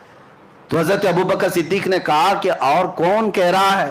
ابو جہل نے کہا تمہارا سب سے قریبی دوست محمد صلی اللہ علیہ وسلم۔ حضرت ابو بکر صدیق کہتے سن ابو جہل، تو بیت المقدس تک کے سفر کی بات کر رہا ہے، اگر میرے محبوب ساتوں آسمانوں کی بات کریں تب بھی میں مان لوں۔ ابھی اس نے کہا نہیں تھا کہ ساتوں آسمانوں کے سفر کی بھی بات ہے، خود سے صدیق اکبر نے کہا اگر میرے آقا ساتوں آسمانوں کی بھی بات کریں تب بھی میں حقیقت کو تسلیم کروں گا، اس لیے کہ میرا محبوب وہ ہے جس کو ساری دنیا امین و صادق کہتی ہے۔ حضرت ابو بکر نے جب یہ کہا تو ابو جہل چہرہ لٹکا کر کے بھاگ گیا، اور اس کا کام نہیں ہوا۔ حضرت ابو بکر صدیق فوراً آئے، مجلس رسول ابھی قائم تھی، حضور صلی اللہ تعالیٰ علیہ وسلم ابھی تشریف فرما تھے، لیکن حضرت ابو بکر جب آئے تو اس وقت تک تو ابو بکر ہی تھے۔ جبرائیل امین حضرت ابو بکر سے پہلے آئے مجلس میں اور کہا اے اللہ کے رسول، آپ کا یار غار، آپ کا قریبی دوست ابو بکر آ رہا ہے، اور اللہ فرماتا ہے آج سے آپ کے ابو بکر کا لقب صدیق ہے۔ صدیق کسے کہتے ہیں؟ سچ بات کی تصدیق کرنے والا، ہر سچائی کو ماننے والا اسے صدیق کہا جاتا ہے۔ یہ لقب کسی کے باپ نے نہیں، خود اللہ رب العزت نے عطا کیا۔ آج جو صدیق اکبر سے جلتے ہیں وہ جل کر کے مریں گے، حضرت ابو بکر کو صدیق کا لقب کسی اور نے نہیں، خود خلاق کائنات نے عطا فرمایا۔ رسول کریم صلی اللہ تعالیٰ علیہ وسلم کے وہ عظیم ساتھی صحابی جنہوں نے اس وقت حضور صلی اللہ تعالیٰ علیہ وسلم کی ہر چیز کو مان لیا جب لوگ انکار کر رہے تھے۔ اب سنیے، اب مزے کی بات یہاں سے، لوگ کیا اسی طرح چھوڑ دیتے؟ حضور صلی اللہ تعالیٰ علیہ وسلم سے کچھ کفار مکہ نے سوالات پہ سوالات کی، کہا اچھا آپ بیت المقدس گئے تھے تو بتائیے بیت المقدس میں کتنے دروازے ہیں؟ آپ بتائیے۔ جو لوگ گئے تھے وہ تو کراس ویریفیکیشن کریں گے، حضور صلی اللہ تعالیٰ علیہ وسلم کے بارے میں انہیں معلوم تھا، کبھی حضور گئے نہیں ہیں، تو کہا آپ بتائیے بیت المقدس کیسا ہے، مسجد اقصیٰ کیسی ہے؟ نبی پاک صلی اللہ تعالیٰ علیہ وسلم نے کہا آگے آ جاؤ بتاتا ہوں۔ جب آگے آئے نبی پاک صلی اللہ تعالیٰ علیہ وسلم نے فرمایا اتنے دروازے ہیں، اتنی کھڑکیاں ہیں، ہر محراب کا ڈیزائن ایسا ہے، چھت ایسی ہے، صف ایسی ہے، محراب یہاں ہے، محراب مریم ادھر ہے، محراب زکریا ادھر ہے، محراب یحییٰ ادھر ہے۔ میاں ہم 10 سال اس مسجد میں نماز پڑھے، باہر گھر میں جا کر کے ابھی آپ کو پوچھیں مسجد میں کتنی کھڑکیاں ہیں، آپ کہیں گے نماز پڑھنے جاتا ہوں کھڑکیاں دیکھنے تھوڑی نا، آپ یہی کہیں گے۔ ابھی آپ بتاؤ، آنکھ نیچے کر کے بتاؤ اوپر چھت پہ کتنے پنکھے لگے ہیں، بتا پاؤ گے؟ ہو سکتا ہے اس مسجد میں کئی سالوں سے نماز پڑھ رہے ہیں، متولی صاحب بھی نہیں بول پائیں گے، نہ امام صاحب بتا پائیں گے کتنے پنکھے کتنے لائٹ، نہیں بتا پاؤ گے۔ حضور پاک صلی اللہ تعالیٰ علیہ وسلم ہر نقشے کو بتا رہے ہیں، جبکہ امامت بھی فرما رہے تھے نبیوں کی، وہاں خطبے بھی ہو رہے تھے، حضور صلی اللہ تعالیٰ علیہ وسلم کیسے بتا رہے تھے؟ حضور کیا بیت المقدس میں وہی ساری چیزیں دیکھ کر یاد کر کے آئے تھے؟ نہیں، صحابہ بعد میں پوچھتے یا رسول اللہ صلی اللہ علیہ وسلم آپ نے بیت المقدس کا نقشہ ایسا بتایا جیسے برسوں نہیں صدیوں کوئی دیکھ دیکھ کر یاد کیا ہو، یہ کیسے ممکن ہے؟ نبی پاک صلی اللہ علیہ وسلم نے ارشاد فرمایا اے صحابہ تمہیں معلوم نہیں میرا رب پوری دنیا کو میری ہتھیلی میں گھیر کر رکھا، جب میں جس چیز کو چاہوں ہتھیلی کی طرح دیکھتا ہوں۔ جب مجھے بیت المقدس کو بتانا تھا، بیت المقدس کا ہر نقشہ میری ہتھیلی سے زیادہ میرے سامنے آیا تھا۔ اسی لیے سنی کہتے ہیں ہم یہاں سے پکارے وہ وہاں سے سنیں، مصطفیٰ کی سماعت پہ لاکھوں صلاح، اور یہی تو سنیوں کا عقیدہ ہے، مجلس یہاں سجاتے ہیں دیکھتے میرے آقا مدینے سے بھی، اور میں تو اکثر مجلس ذکر میں سب سے پہلے یہ شعر پڑھتا ہوں، ہم اس لیے یہ مجلس سجاتے، یہی شعر میں سب سے پہلے پڑھتا ہوں، وہ آئیں گے آتے ہوں گے ابھی آئیں گے، وہ آئیں گے آتے ہوں گے ابھی آئیں گے، یہی سوچ کے ہم نے محفل کو سجا رکھا ہے۔ کوئی محفل میرے آقا کی نگاہوں سے پوشیدہ نہیں ہے۔ بیت المقدس کا ہر نقشہ ان کو جب بتایا تو کیا کہتے ہیں؟ اس کے علاوہ جواب کیا تھا؟ دم بخود رہ گئے۔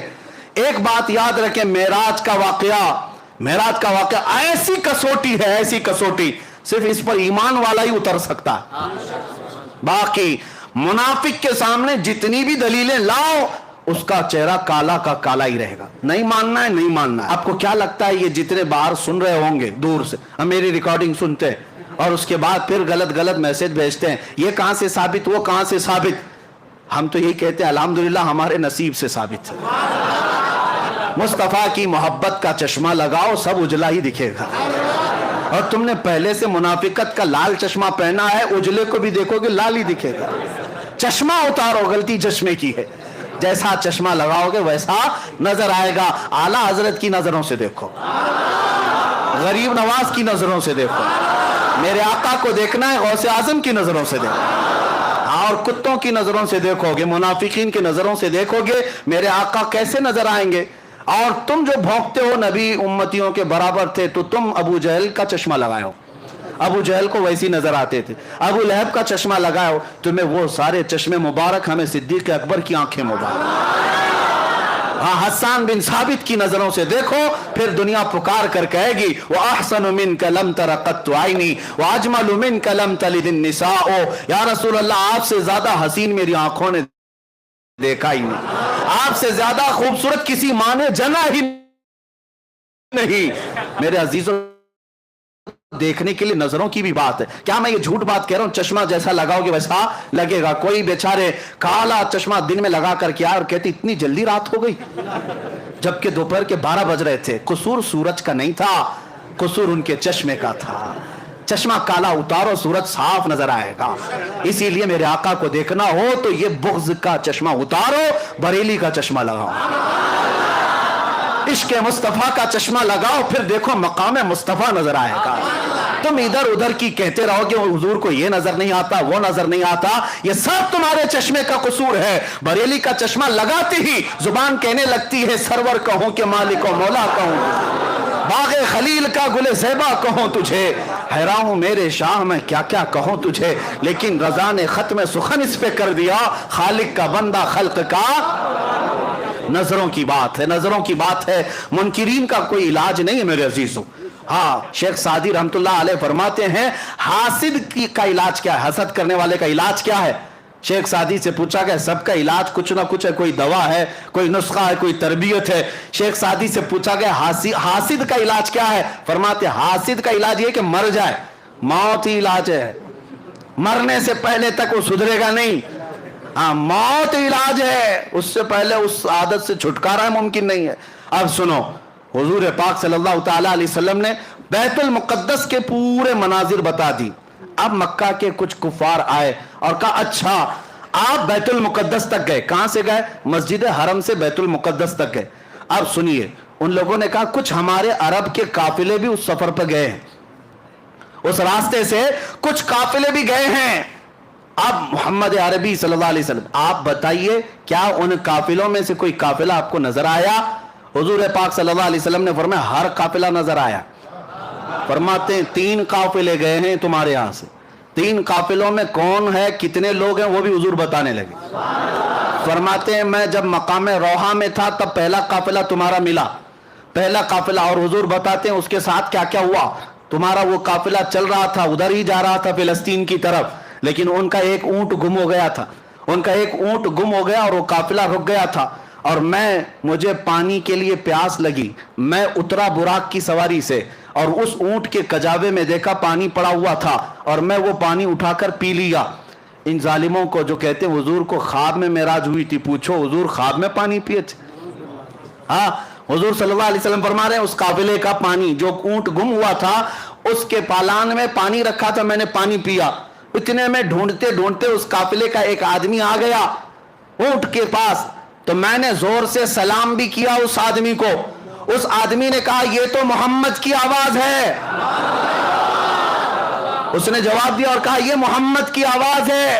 حضور فرماتے یقین نہ ہو تو جب قافلہ آ جائے اس سے پوچھ لینا۔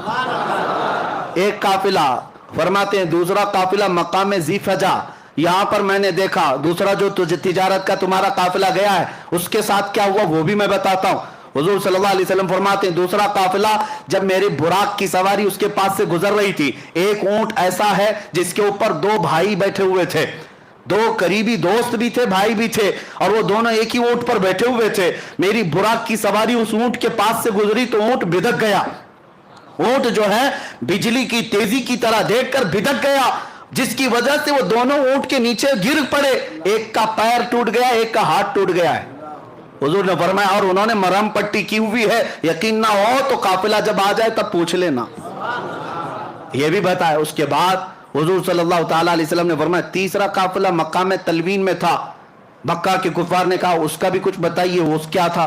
हुजूर सल्लल्लाहु अलैहि वसल्लम फरमाते हैं उस काफिले में सबसे आगे एक लाल धारी वाला ऊंट चल रहा है और सबसे आगे उसके पीछे काली धारी वाला ऊंट, और पूरे सफर में यही दो ऊंट सारे ऊंटों की लीडिंग कर रहे थे, क़यादत कर रहे थे।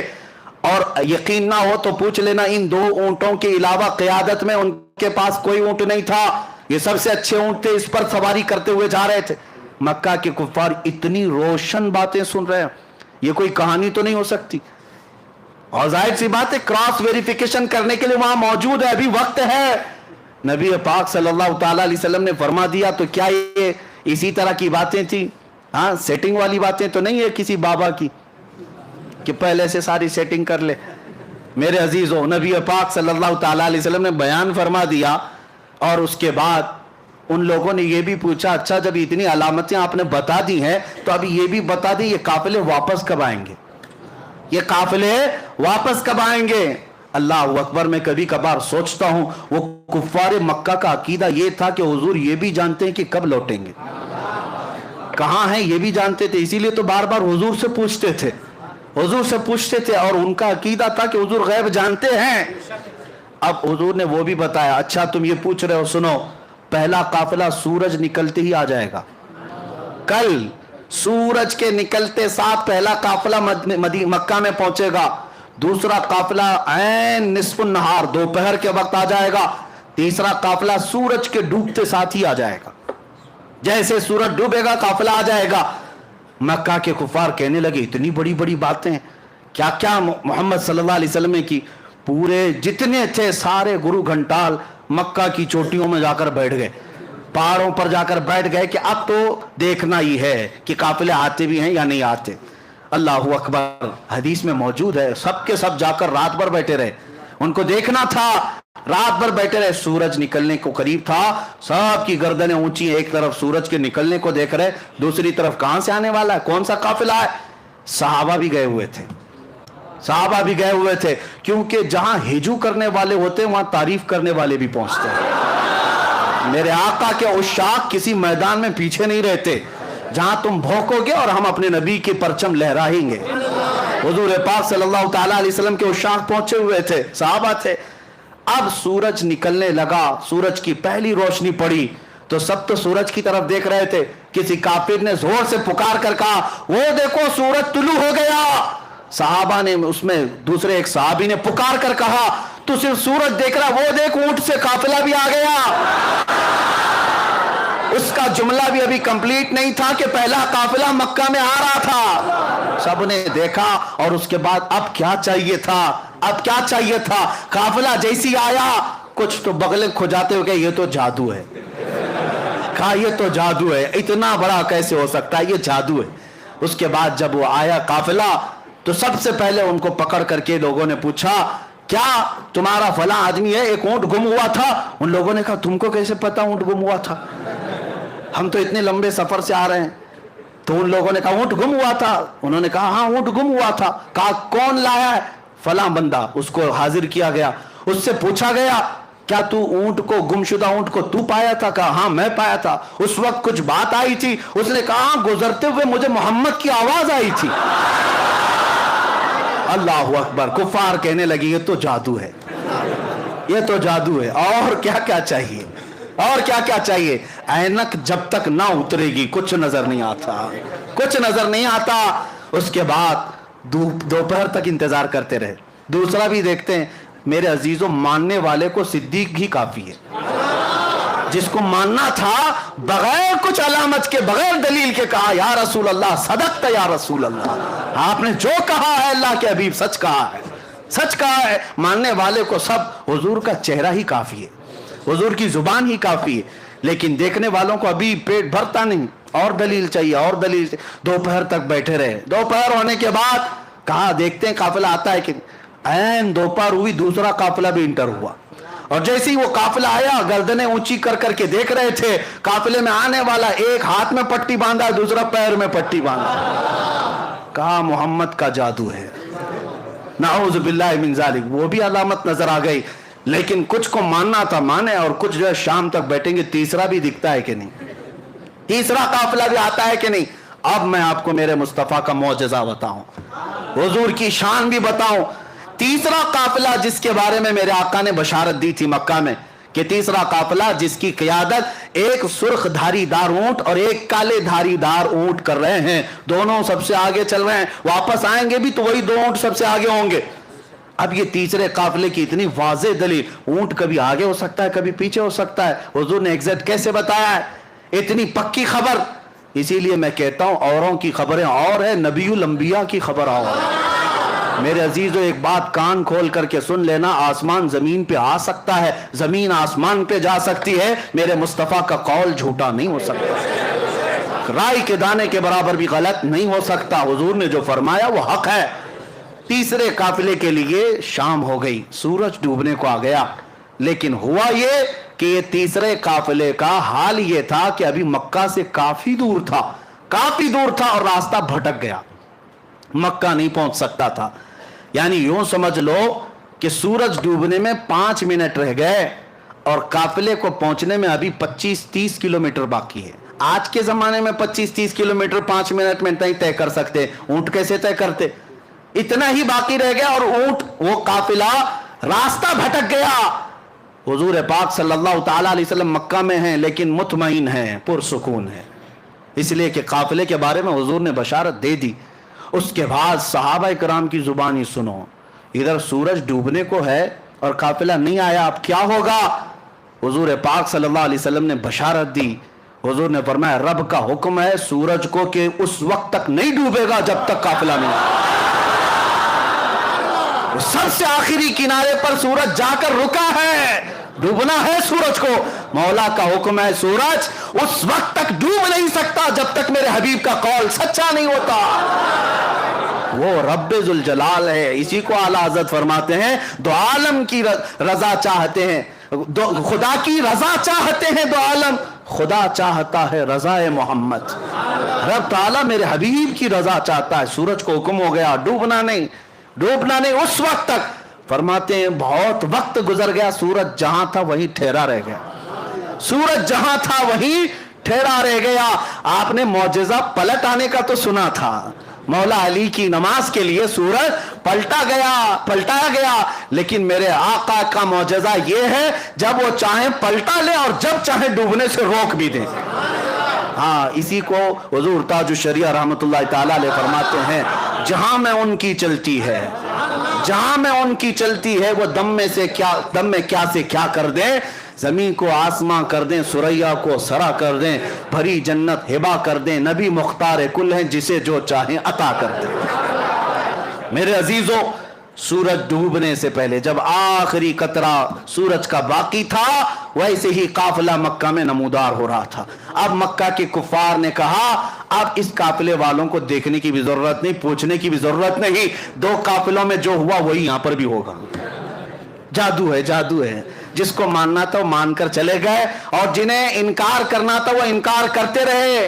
और मैं आपको बताता हूं हमारी ऐसी हजारों तकरीरें होती रहेंगी, हमसे अच्छे अच्छे उलमा बड़े बड़े फुक़हा बयान करते रहेंगे, लेकिन मैं जानता हूं हमारे सुन्नियों को आयत जब पढ़ते हैं तभी पूरा मेराज का वाक़या मालूम है।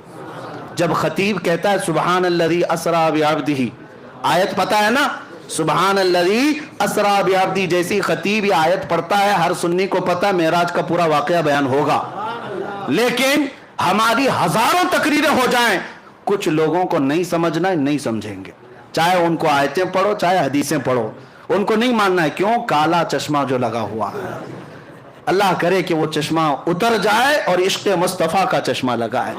ہاں میرے عزیزو، یہ چشمے کی بات نہیں کر رہا ہوں، وہ چشمہ ہی کچھ اور ہے. اب سنیے بات میں یہ کہہ رہا تھا. اب اتنا ہی نہیں، اب ایک اور عظیم نقطہ میں بتاؤں. ابو سفیان ابھی ایمان لائے ہوئے نہیں تھے، کافروں میں. یہ روم گئے تھے، ملک روم. وہاں کا بادشاہ عیسائی تھا، عیسائی بادشاہ ہے. اور اس کے دربار میں ابو سفیان کیا شکایتیں لے کر گئے تھے اس وقت مکہ کے صحابہ اور حضور کے خلاف. بہت سارے سوالات وہ وہاں کا عظیم الروم جس کو کہتے ہیں اس نے پوچھتا تھا حضور صلی اللہ علیہ وسلم کے بارے میں. ابو سفیان کو سوال کرتا تھا، پہلے وہ جس محمد کی تم برائی کر رہے ہو پہلے مجھے کچھ سوالوں کے جواب دے دو. پہلے یہ بتاؤ کیا وہ بادشاہوں کے خاندان میں ہے یا اپنے علاقے کے سب سے شریف خاندان میں؟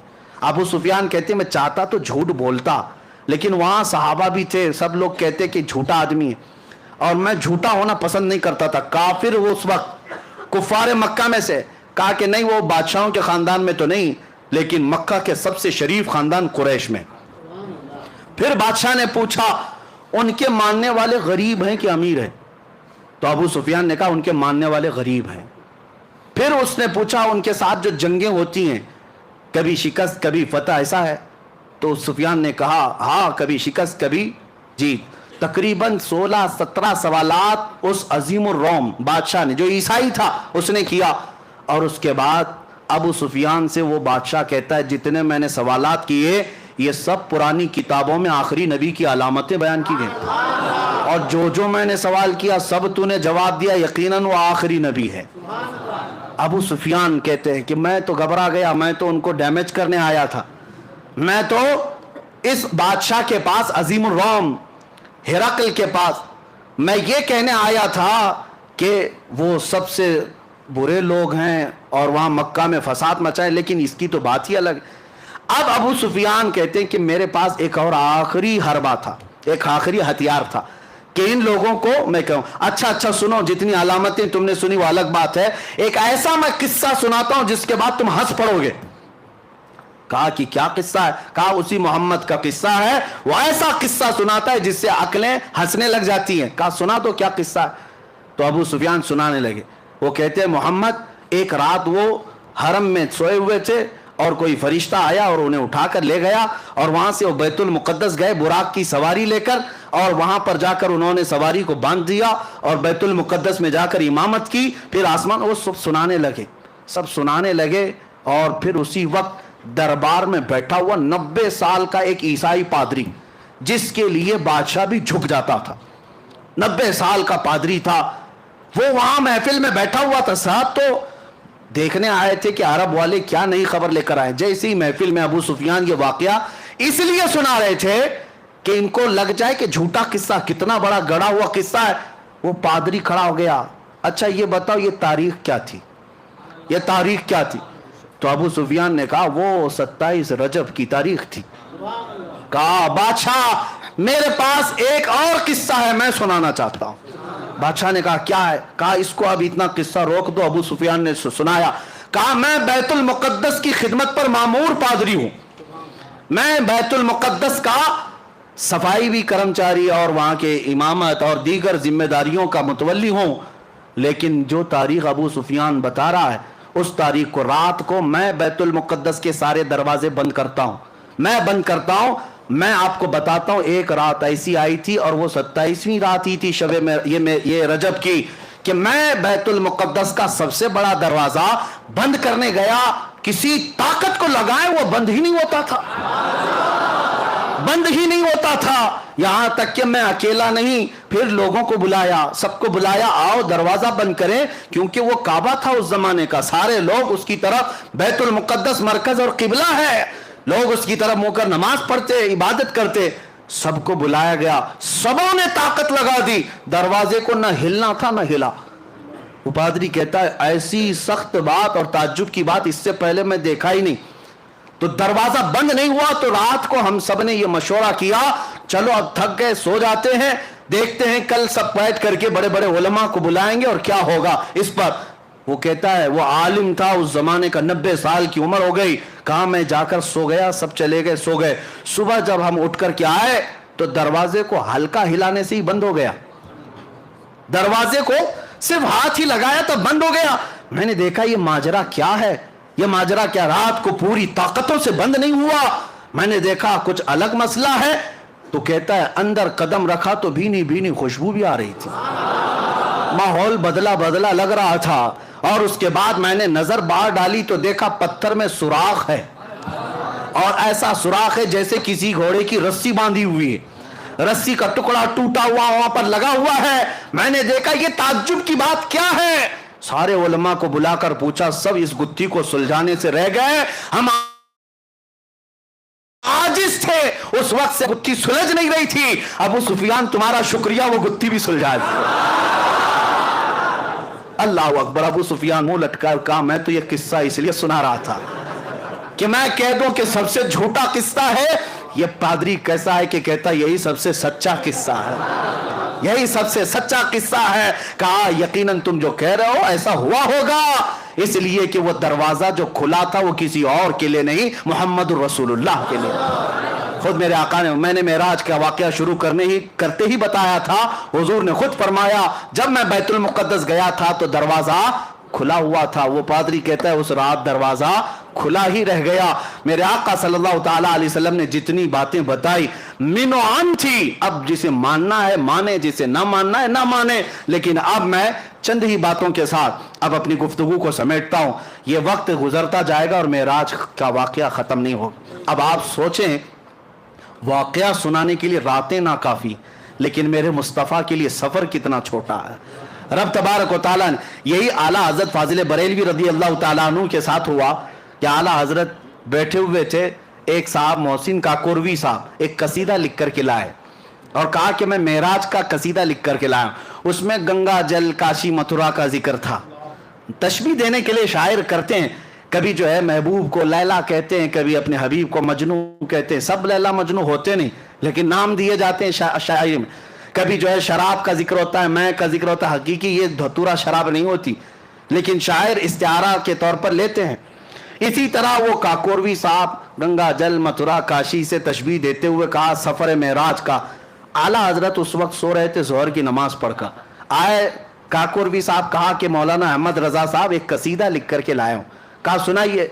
उन्होंने 2 शेर ही सुनाए थे। आला हजरत ने कहा रुकिए, अभी 2 ही शेर सुनाए थे, बाद में असर के बाद सुन लेंगे, असर के बाद सुन लेंगे। आला हजरत आला ईमान वाले। हाँ, आला हजरत जब हुजूर को किसी बात से तशबीह भी देते थे ना, तो वो बड़े आला किस्म से। किसी ने कहा, आला हजरत ने लिखा है कि हुजूर पाक सल्लल्लाहु ताला अलैहि वसल्लम के कपड़े मैले हो गए थे, यानी गर्द गुबार लगती है तो क्या कहते, मैले हो गए। आला हजरत ने फरमाया खबरदार खबरदार, नबी पाक सल्लल्लाहु अलैहि वसल्लम के कपड़ों को मैला ना कहें, वो मैले नहीं होते। फिर जो चीज धूल गुबार लगती मैला ही तो कहेंगे, क्या कहेंगे? अदब सीखो बरेली वाले से। आला हजरत फरमाते ये क्यों नहीं कह सकते कि मिट्टी गर्दो गुबार ने मेरे मुस्तफा के दामन को चूम लिया, मिट्टी चूम रही थी, ये क्यों नहीं कह सकते? नजर वही ऐनक की बात है, तुम जैसा देखोगे वैसी चीजें आएंगी। तो काकोरवी साहब ने कसीदे के 2 शेर ही सुनाए थे। आला हजरत ने कहा रुकिए, काशी गंगा जल बाद में सुनेंगे। असर की नमाज का वक्त हुआ, आला हजरत सुन्नत पढ़ने के लिए गए। सुन्नत और फर्ज के बीच में वक्त कितना होता है? सुन्नत और फर्ज के बीच में जो वक्त था जमात का, उसी में बैठ करके आला हजरत कसीदे मेराज खुद ही लिखने लग गए, हुजूर का सफर मेराज लिखने लग गए। अब सुनो, 1 शेर 2 शेर 3 शेर। असर की जमात से पहले पहले आला हजरत ने पूरे सफर मेराज के 168 अशार लिख दिए, 168 कसीदे मेराज पूरा लिख दिया। और उसके बाद नमाज पढ़ा करके आए। काकोरवी साहब ने कहा आपने कहा था हमारा कसीदा सुनने। आला हजरत ने कहा पहले हमारा सुन लीजिए, पहले हमारा सुन लीजिए। हमने क्या कहा? कहा आप सुनाइए। तो आला हजरत अर्ज करने लगे, वो सरवरे किश्वरे रिसालत जो अर्श पर जलवगर हुए थे, नए निराले तरफ के सामा अरब के मेहमान के लिए थे। वहां फलक पर यहाँ जमीन पर मची थी शादी, रची थी धूमें, यहाँ से अनवार उठते आते, वहां से नफहात हंसते आते। आला हजरत फिर आगे फरमाते, उतार कर उनके रुख का सदका वो नूर का बट रहा था बाड़ा, कि चांद सूरज उछल उछल कर जबी की खैरात मांगते थे, کہ چاند सूरज उछल उछल कर जबी की खैरात मांगते थे। और तारों की तरफ आज देखते ना आसमान के, आला हज़रत से पूछो क्या कहते, ये तारे क्या हैं? वही तो अब तक छलक रहा है, वही तो जोबन टपक रहा है। हाँ, वही तो अब तक छलक रहा है, वही तो जोबन टपक रहा है। नहाने में जो गिरा था पानी कटोरे तारों ने भर लिए थे। नहाने में जो गिरा था पानी कटोरे तारों ने भर लिए थे। बचा जो तलवों का उनके धोवन, बना वो जन्नत का रंग रोगन। बचा जो तलवों का उनका धोवन, बना वो जन्नत का रंग रोगन। जिन्होंने दूल्हा की पाई उतरन वो फूल गुलजार नूर के थे। नमाज अक्सा में था यही सिर, आया हो माने अव्वल आखिर, कि सफ बस्ता पीछे हैं हाजिर, जो सल्तनत आगे कर गए थे। जियाएं कुछ अर्श पर आए कि सारी कंदीलें झलमलाएं। हुजूर खुर्शीद क्या चमकते, चिराग मुंह अपना देखते थे। तबारक अल्लाह शान तेरी, तुझी को ज़ेबा है बेनियाज़ी। तबारक अल्लाह शान तेरी, तुझी को ज़ेबा है बेनियाज़ी। और आला हज़रत फरमाते हैं तबारक अल्लाह शान तेरी, तुझी को ज़ेबा है बेनियाज़ी। कहीं वो जोशे लंतरानी, कहीं तकाज़े विसाल के थे। खिरत से कह दो कि सर झुका ले, खिरत से कह दो कि सर झुका ले, यहाँ पड़े हैं जिहद को लाले। हाँ, किसे बताएं किधर गए थे, किसे बताएं कहाँ गए थे। आला हज़रत फरमाते हैं वही अब पूरे मेराज का वाक़या अगर एक शेर में सुनना है, एक शेर में सुनना है, झूम जाएंगे हम। जिनके जिनके एतराज़ात सब खत्म हो जाएंगे, सब खत्म हो जाए। तुझे एतराज है क्यों, पेट दर्द क्यों होता है? हुजूर का नाम लेने पर हुजूर गए थे, जबकि मौला कह रहा मैं बुलाया था। सुबहान अल्लज़ी असरा, वो पाक है वो ज़ात जिसने अपने महबूब को सफर कराया। जो मौला कुन से पूरी कायनात को पैदा किया, कभी ये नहीं पूछे कि कुन से पूरी जमीन कैसे आ गई, कुन से पूरा आसमान कैसे आ गया। तो फिर तुम क्या रब ताला की बारगाह में ये एतराज करोगे कि मौला तू एक आन में अपने महबूब को कैसे बुलाया, कैसे लाया? मेरे अजीजों, यहाँ सारे एतराजात खत्म हो जाएंगे। आला हज़रत अपने कसीदे में फरमाते हैं रसूल की हकीकत जानना हो, सुनो, वही है अव्वल, वही है आखिर, वही है जाहिर, वही है बातिन। वही है अव्वल, वही है आखिर, वही है बातिन, वही है जाहिर। उसी के जलवे उसी से मिलने, उसी से उसकी तरफ गए थे। उसी के जलवे, नारे रिसालत, सलमान साहब, मेरे अजीजों, उसी के जलवे उसी से मिलने, उसी से उसकी तरफ गए थे। आखिर में आला हज़रत फरमाते हैं नबी रहमत शफी उम्मत, नबी रहमत शफी उम्मत, रजा पे लिल्लाह हो इनायत। उसे भी उन खिलवतों से हिस्सा जो खास रहमत के वहां बटे थे, जो खास रहमत के वहां बटे थे। 168 अशआर आला हजरत ने सुनाए। फिर कहा मोहसिन काकोरवी साहब से, उन्होंने कहा अब इसके बाद क्या सुनाना है, अब इसके बाद क्या सुनाना है, अब गंगा जल कहां से लाए? जो तशबीहात आला हजरत ने अपने हबीब के लिए पेश की है, मुहद्दिस आज़म हिंद कछोचवी रहमतुल्लाह अलैह फरमाते हैं लखनऊ के अदीबों में मैं ये कसीदा पढ़ा था। कौन कह रहे हैं? मुहद्दिस आज़म हिंद कछोचवी रहमतुल्लाह अलैह फरमाते हैं बड़े बड़े अदीब शायर बैठे हुए थे लखनऊ के, उनके बीच में आला हजरत का मैंने कसीदा पढ़ा, सब दम बखुद रह गए। और उसके बाद मैंने पूछा इस कसीदे की जुबान के बारे में क्या कहते हो? लखनऊ वालों ने एक ही बात कहा, ये तो रजा की जुबान कौसर और तस्नीम से धुली हुई लगती है, कौसर और तस्नीम से धुली हुई लगती है। अजीज़ान गिरामी वक़ार, अब यहाँ ये भी है कि उतने मुख्तसर वक्त में नमाज असर की सुन्नतों से फर्ज के बीच में ये कसीदा मेराज का पूरा होना, ये भी मेरे आका के मौजिज़ों में से एक मौजिज़ा है। अब हम आते हैं साइंस की तरफ। साइंस क्या क्या एतराज़ात करता है, क्योंकि अब के ज़माने के लोग हर थ्योरी को साइंस पर परख कर के देखना चाहते हैं। साइंस का हाल ये है, ये हवा से खमसा जो 5 चीजें, सुनने की ताकत, देखने की ताकत, चखने की ताकत, सूंघने की ताकत और पकड़ने की ताकत, ये 5 चीजें, इनको हवा से खमसा कहते हैं। इन पांचों के सामने जो चीज है साइंस उसी को मानती है, उसके अलावा नहीं मानती। अकल इनकी सिर्फ ये 5 चीजों के बीच में ही है। यानी चीज कोई भी आप बताओ साइंस को, उनका कहना है या तो वो पकड़ने में आना चाहिए, या तो देखने में आना चाहिए, या सुनने में आना चाहिए, या सूंघने में आना चाहिए, या चखने में आना चाहिए। इनमें से कोई चीज हो तो वो चीज है, नहीं तो चीज ही नहीं, साइंस के नजरिए है। लेकिन अब वाक़ई मेराज न पकड़ने में आएगा, ना सूंघने में आएगा, ना चखने में आएगा, اب ابھی اگر سننا چاہے تو سننے میں بھی نہیں آئے گا. کیسے؟ اب اس سائنس کے اعتبار سے وہ کہتے ہیں ناممکن ہے، ناممکن ہے. میرے عزیزوں میں آپ کو بتاتا ہوں، سائنس پہلے کچھ چیزیں ایجاد کرتی ہے اور اس کے بعد پھر خود ہی انکار بھی کرتی ہے. ان کے نظریے بدلتے جاتے ہیں. پہلے ڈاروین کا نظریہ تھا کہ انسان بندر سے پیدا ہوا، ہاں وہ بیچارے چلے گئے، اس کے بعد لوگ بدلتے گئے نظریے. ہاں وہ رہے ہوں گے، ہم تو نہیں. بندر ترقی کرتے کرتے انسان بن گیا، اور جو باقی بچے ہیں بندر، ان کا کیا قصور ہے؟ وہ کب بنیں گے؟ ہم تو ان کا بھی انتظار کر رہے ہیں، ان میں بھی کوئی بابو آ جائے. بندر ترقی کرتے کرتے انسان بن گئے، ڈاروین کا نظریہ تھا، لیکن بعد میں اس نظریے کا انکار ہو گیا، اور اس کے بعد کئی نظریے آتے رہے. اور پھر یہ 20ویں صدی کے شروع میں 1906 میں غالباً البرٹ آئنسٹائن نے کئی نظریے پیش کیے. بڑا سائنٹسٹ ہے اور اس کے پیچھے پوری دنیا آج بھی بھاگتی ہے، اور ان کو ایسا لگتا ہے وہ جو بتا دیں وہی سب ہے. دھوکہ بھی ہو سکتا ہے، اور ہر ترقی کے بعد پچھلی چیزیں چھوڑ دی جاتی ہیں. جیسے جیسے دنیا ترقی کرتی جاتی ہے نئی نئی ایجادات معلوم ہوتی ہیں. پہلے دنیا یہ کہتی تھی کچھ چیزیں ایسی ہیں جو نہیں دکھتی تو اس کو ماننا بھی نہیں ہے، جو نہیں دکھتی اس کو ماننا بھی نہیں. بعد میں پھر سائنس نے جب ٹیلیسکوپ پیدا کیا، دور دیکھنے والی چیزیں، مائکروسکوپ پیدا کیا، خوردبین اور دوربین جس کو کہتے ہیں، اور اس کے بعد مائکرو ویو ڈیٹیکٹر جو شعاؤں کو بھی گرفتار کر کے لوگوں کے یعنی دکھا سکتا ہے. تو یہ سب جب مشینیں پیدا ہونے لگی تو سائنس کہنے لگا کچھ اور بھی چیزیں ہیں دنیا میں، یعنی ستاروں سے آگے جہاں اور بھی ہے. اب ماننے لگے اور آگے بڑھنے لگے. اور اس کے بعد میں کہتا ہوں عقل کے اندھوں کو جو میرے آقا صلی اللہ علیہ وسلم کے معراج کے سفر کے منکر ہیں، حضور کو یہ سفر کیوں دیا گیا تھا؟ یہ سائنس کے لیے ہی ہے. میں آپ کو بتاؤں، اس لیے کہ ہر نبی کو جو معجزہ دیا گیا ہے اس زمانے کی جو سب سے اعلیٰ چیز تھی اسے چیلنج کرتے ہوئے معجزہ دیا گیا. اس زمانے کے جو لوگ سب سے بڑے ترقی یافتہ ہوتے تھے ان کو چیلنج کرنے کے لیے نبی کو معجزہ دیا جاتا تھا. موسیٰ علیہ السلام کے زمانے میں جادو اپنے عروج پر تھا. موسیٰ علیہ السلام کو لکڑی کا عصا ایسا دیا گیا کہ زمین پر ڈالیں تو سانپ بن جائے، اور اس کے بعد اٹھا لیں تو پھر لکڑی بن جائے. جیب میں ہاتھ ڈال کر موسیٰ علیہ السلام نکالتے تو ہاتھ ایسا چمکتا کہ رات اجالی ہو جاتی. یہ دے بیسا، یہ دو معجزے تھے.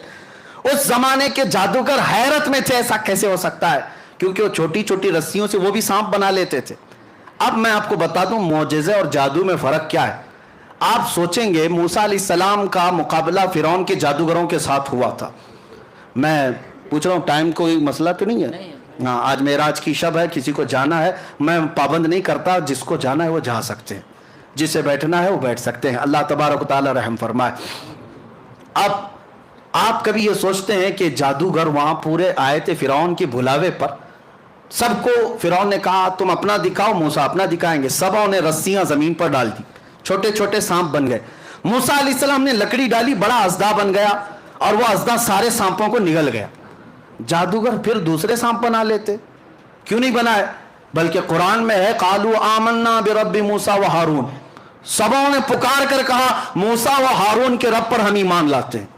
سارے جادوگر اتنی بات پر ہار گئے. ارے اور دکھاتے، اور کچھ دکھاتے. اب فرق میں آپ کو بتاتا ہوں.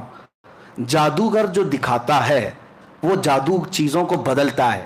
مثال کے طور پر ابھی یہاں بوٹل کوئی جادوگر اس طرح پھینک دیا اور آپ کو لگا پھول گر رہے ہیں، کرتے ہیں نا میجیشین. لیکن یہ ہوتا کیا ہے؟ وہ ہوتا یہ ہے کہ صرف نظروں کا دھوکہ، یعنی نظروں پر بندش ہو جاتی ہے. جادو کا کمال یہی، وہ چیز نہیں بدلتی. جادوگر دیکھ رہا ہوتا ہے یہ بوتل بوتل ہی ہے، لیکن لوگوں کو پھول دکھ رہی ہے. جادوگر کی نظروں میں چیز نہیں بدلتی. اب موسیٰ علیہ السلام کے مقابل میں جو جادوگر آئے تھے، رسیاں ڈالے تو صحیح، دنیا کو سانپ دکھ رہے تھے لیکن جادوگروں کو تو رسی دکھ رہی تھی. لیکن موسیٰ علیہ السلام جس لکڑی کو ڈالے تھے وہ حقیقت میں سانپ تھا، وہ حقیقت میں سانپ تھا. یہی فرق ہے، جادوگر نظر بندی کرتا ہے، نبی جو معجزہ دکھاتا ہے حقیقت بدل دیتا ہے، حقیقت بدل دیتا ہے. موسیٰ علیہ السلام کو ان کے زمانے کا بڑا چیلنج تھا جادو، اس سے بڑی چیز موسیٰ علیہ السلام کو دی گئی. عیسیٰ علیہ السلام کے زمانے میں یونان کے ڈاکٹر طبیب بڑے مشہور تھے، بیماروں کو صحیح کرنے میں ان کا کوئی مثال نہیں تھا، بڑی بڑی دوائیاں ایجاد کر چکے تھے. عیسیٰ علیہ السلام کو اللہ نے معجزہ کیا دیا؟ کوڑی کوڑ کے بیمار बर्स सफेद दाग वाला, आज तक उसका इलाज नहीं। यूनान के लोग उस वक्त बड़ी बड़ी बीमारियों का इलाज ढूंढ लाए थे, लेकिन बर्स की बीमारी, सफेद व्हाइट दाग जो है, इसका इलाज आज भी नहीं हो पाता। कोढ़ की बीमारी और बर्स की बीमारी वाले पर ईसा अलैहिस्सलाम सिर्फ हाथ लगा देते, उसे शिफा मिल जाती। मादरजाद अंधे, जो पैदाइशी अंधे हैं, ईसा अलैहिस्सलाम उनके सर पर हाथ रखते, आंखें आ जाती। मट्टी के परिंदों में फूंक मारते, वो जिंदा होकर उड़ने लगते थे। वो ईसा अलैहिस्सलाम को उनके जमाने के जो चैलेंजेस थे उसके मुताबिक मुअजिज़ा दिया गया। दाऊद अलैहिस्सलाम का जमाना था, लोग लोहे की चीजें बनाते थे, अलग अलग नक्शे बनाते। दाऊद अलैहिस्सलाम को मुअजिज़ा यह दिया गया कि आपका हाथ ऐसा था कि कोई भी लोहा आप हाथ में लेते, लोहा ऐसा नरम होता कि आप हाथ से ही पूरे लोहे को नक्शा बना देते। सुलेमान अलैहिस्सलाम के जमाने में मुअजिज़ा ये था कि लोग अलग अलग बोलियां सीखने में बहुत आगे बढ़ चुके थे। अल्लाह ने सुलेमान अलैहिस्सलाम को तो परिंदों की भी बोलियां सिखाई, हर जानवर और हर परिंदे की बोली सिखाई। कुछ मसला है? हर परिंदे की बोली सिखाई गई। ये सुलेमान अलैहिस्सलाम का मुअजिज़ा था। हर नबी को उनके जमाने के तकाज़ों के एतबार से मुअजिज़ा दिया गया। अब सुनिए, तवज्जो की बात। हर जमाने में उस नबी के जमाने के जो हालात थे वो मुअजिज़ा दिया गया।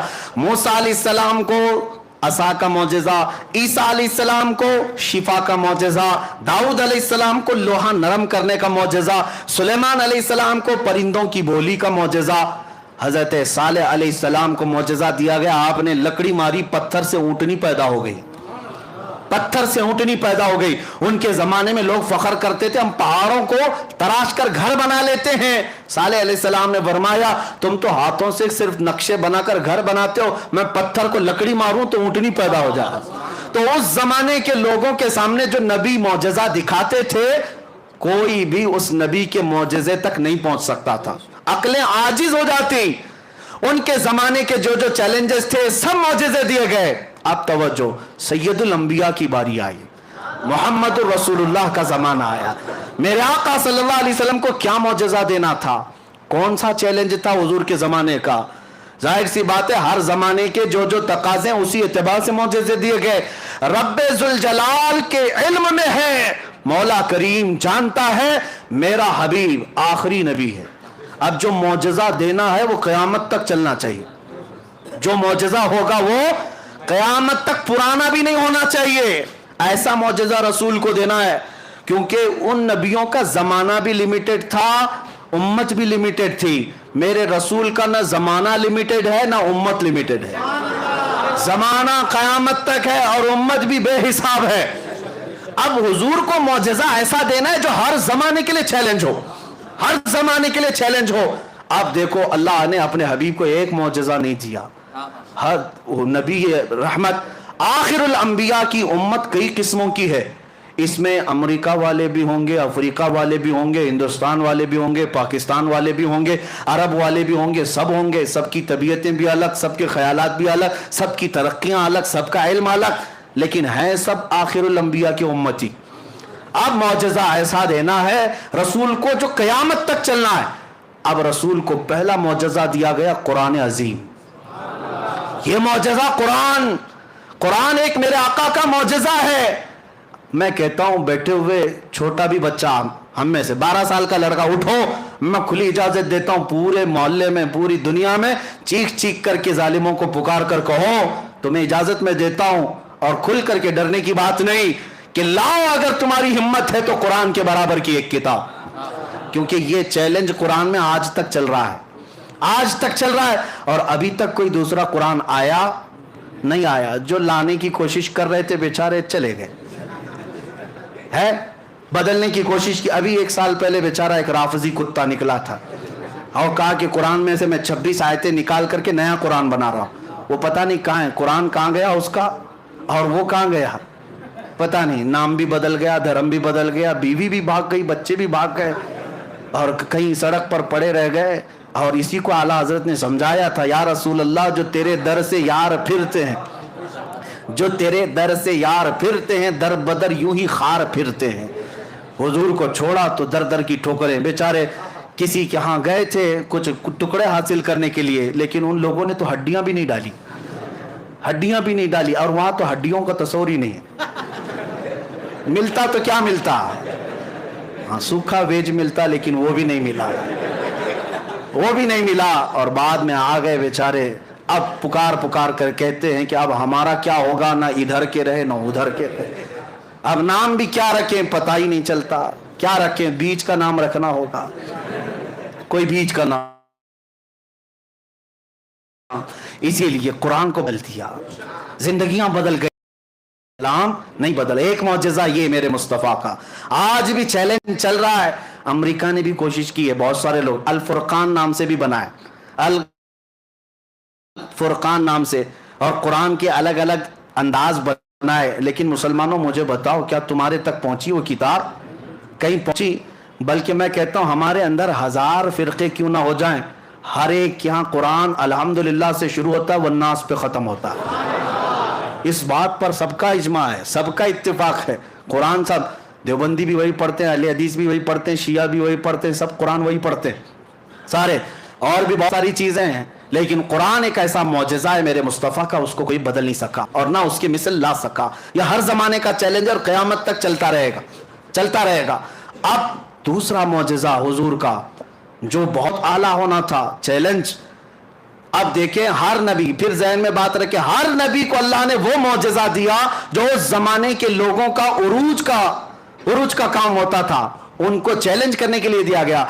रब्बे जुल जलाल के इल्म में था मेरा आखिरी नबी, मेरा महबूब जब जाएगा इसकी उम्मत बाद में तरक्की करेगी, तरक्की करेगी, तरक्की करेगी, टेक्नोलॉजी आएगी, साइंस आएगा, और फिर उसके बाद ये लोग चांद तक पहुंचने के दावे करेंगे, कभी स्पेस पे जाने के दावे करेंगे, खला में पहुंच जाएंगे, और उसके बाद कहेंगे हमारी ताकत बहुत ज्यादा है। इसलिए 14 सदियों पहले महबूब तुम बताओ, मैं तो वहां तक पहुंचा, वहां तक पहुंचा जिसका तो कोई नाम ही नहीं है, जो लामका है। अब सुनो, अब के जमाने में 1906 की बात कर रहा हूं, आइंस्टाइन से पूछा गया था, उसने एक नया नजरिया पेश किया था, स्पेशल थ्योरी ऑफ रिलेटिविटी। कहते हैं स्पेस, टाइम और एनर्जी, इन तमाम चीजों में गहरा ताल्लुक होता है। और अल्बर्ट आइंस्टाइन ने कहा कि अगर कोई ऊपर का सफर कर रहा है तो एक सफर ये हमारा इंसानों का है और एक सफर नूरी साल का है, speed of light. Speed of light का मतलब क्या है? रोशनी की रफ्तार कितनी होती है पता है आपको?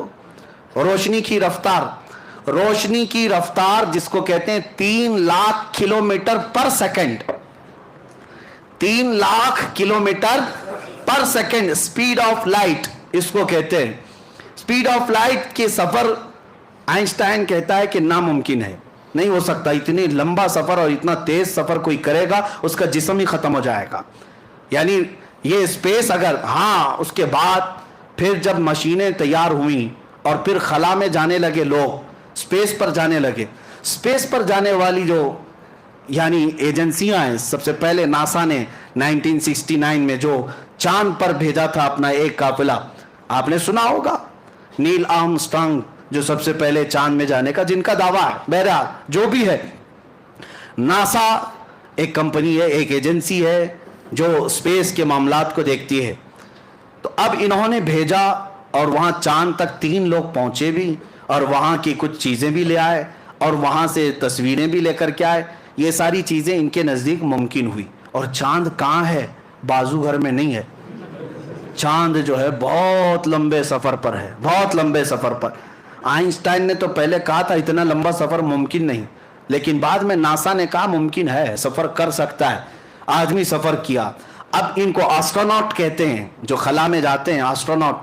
ये लोग जब जाते हैं तो कहा गया इनकी रफ्तार कैसे होनी चाहिए? 40,000 पर मिनट, 40,000 किलोमीटर पर मिनट के सफर पर ये जाते हैं। और उसके बाद जब ऊपर जाते हैं तो इनको क्या चाहिए, क्या क्या तैयारियां चाहिए? एक प्रेशर सूट होता है और फिर एक उस वहाँ मैग्नेटिक जो वेव्स होती हैं उनसे बचाने वाला एक आला पूरे जिस्म पर पहनाया जाता है कि वहाँ ऑक्सीजन की कमी होती है, ऑक्सीजन उन्हें चाहिए होता है सांस लेने के लिए। ये सारी चीज़ें पहन करके जाए तो मुमकिन है। अब साइंस कहती है मुमकिन है, पहले नामुमकिन था। سائنس اور ترقی کرو، میرا دین اور نکھرتا جائے گا، اور نکھرتا جائے گا. ہم سائنس کی ترقی کے حق میں ہیں، اور میں اپنے نوجوانوں سے کہتا ہوں تم پڑھو سائنس کو، ہم اس کے منکر نہیں ہیں. جتنا پڑھو گے میرے آقا کے معجزے اتنے کھلتے جائیں گے، اور آپ کو انکشاف ہوتا جائے. اب ممکن ہے ایسٹروناٹ جو سفر کرتے ہیں پریشر سوٹ چاہیے. میں آپ سے بتا رہا ہوں، توجہ، وہاں جانے کے لیے کچھ الگ چیز چاہیے. یہ سائنسدانوں کا کہنا ہے. اوپر اسپیس پہ جانا ہے، الگ پریشر سوٹ اور ایک آکسیجن کے اندر پہننا ہو، اور کچھ 3 چیزیں انہوں نے بتائی. میں ساری چیزیں نہیں، سائنس پڑھے ہوئے بچے جانتے ہوں گے اسپیس کے لیے کیا کیا چیزیں ضروری ہیں. اور پھر وہاں جانے کے بعد پھر حالت یہ ہوتی ہے، وہ کہتے ہیں کہ وہاں کا وقت الگ ہوتا ہے، یہاں کا وقت الگ ہوتا ہے. اگر اسپیس میں کوئی چلا گیا تو کہتے ہیں اس کی عمر رک جاتی ہے. ہاں، یہ آئنسٹائن کا کہنا ہے کہ اگر کوئی 2 جڑواں بھائی ایک زمین پر ہے اور ایک سفر پہ چلا گیا سپیڈ آف لائٹ کے اعتبار سے، اگر وہ 1 سال کے بعد آئے تو اس کا بھائی 10 سال کا بڑا ہو چکا ہوگا اور وہ 1 سال کا ہوگا، یعنی اس کے لیے عمر رک جاتی ہے. تو یہ ان کے نظریات ہیں. اب میں جو چیز تمہیں ثابت کرنا چاہتا ہوں وہ یہ ہے، سائنس کے اعتبار سے پریشر سوٹ چاہیے، وہاں جانے کے لیے ایک الگ سفر چاہیے. اب آؤ واقع معراج کے شروعات میں نے سب سے پہلے کیا کہا. جب بیت الحرام، مسجد الحرام میں میرے آقا آرام کر رہے تھے، جبرائیل امین آئے، اٹھائے اور سب سے پہلے کہاں لے گئے؟ زمزم کے پاس. اور لے جا کر کے کیا کیا؟ نبی پاک صلی اللہ علیہ وسلم کا سینہ چاک کیا، اور پھر دل نکالا گیا، اور پھر جنت کے پانی سے جو تشت میں انوار و تجلیہ سے بھرا تھا وہ دھویا گیا، اور پھر حدیث میں کچھ ڈالا گیا. آج سائنس کہہ رہی ہے کچھ پہن کے جانا پڑے گا، اوپر سپیس پہ جانے کے لیے کچھ پہن کے جانا پڑے گا. تم جتنی ترقی کرتے جاؤ میرے مصطفیٰ کا معجزہ معراج تمہیں چیلنج کرتا رہے گا. نبی پاک صلی اللہ تعالیٰ علیہ وسلم کے قلب اطہر میں وہ چیز ڈالی گئی جو عام انسانوں کے قلب میں ہو ہی نہیں سکتی، کسی کے جسم میں ہو ہی نہیں سکتی. اس لیے کہ رسول پاک کو اس سفر پر لے جایا جا رہا تھا جہاں پر دباؤ ہے، پریشر ہے، اور نبی پاک کو ایسا بنا کر لے جایا گیا کہ عالم بشریت کے تقاضے ختم، اب عالم نورانیت شروع ہو چکا تھا.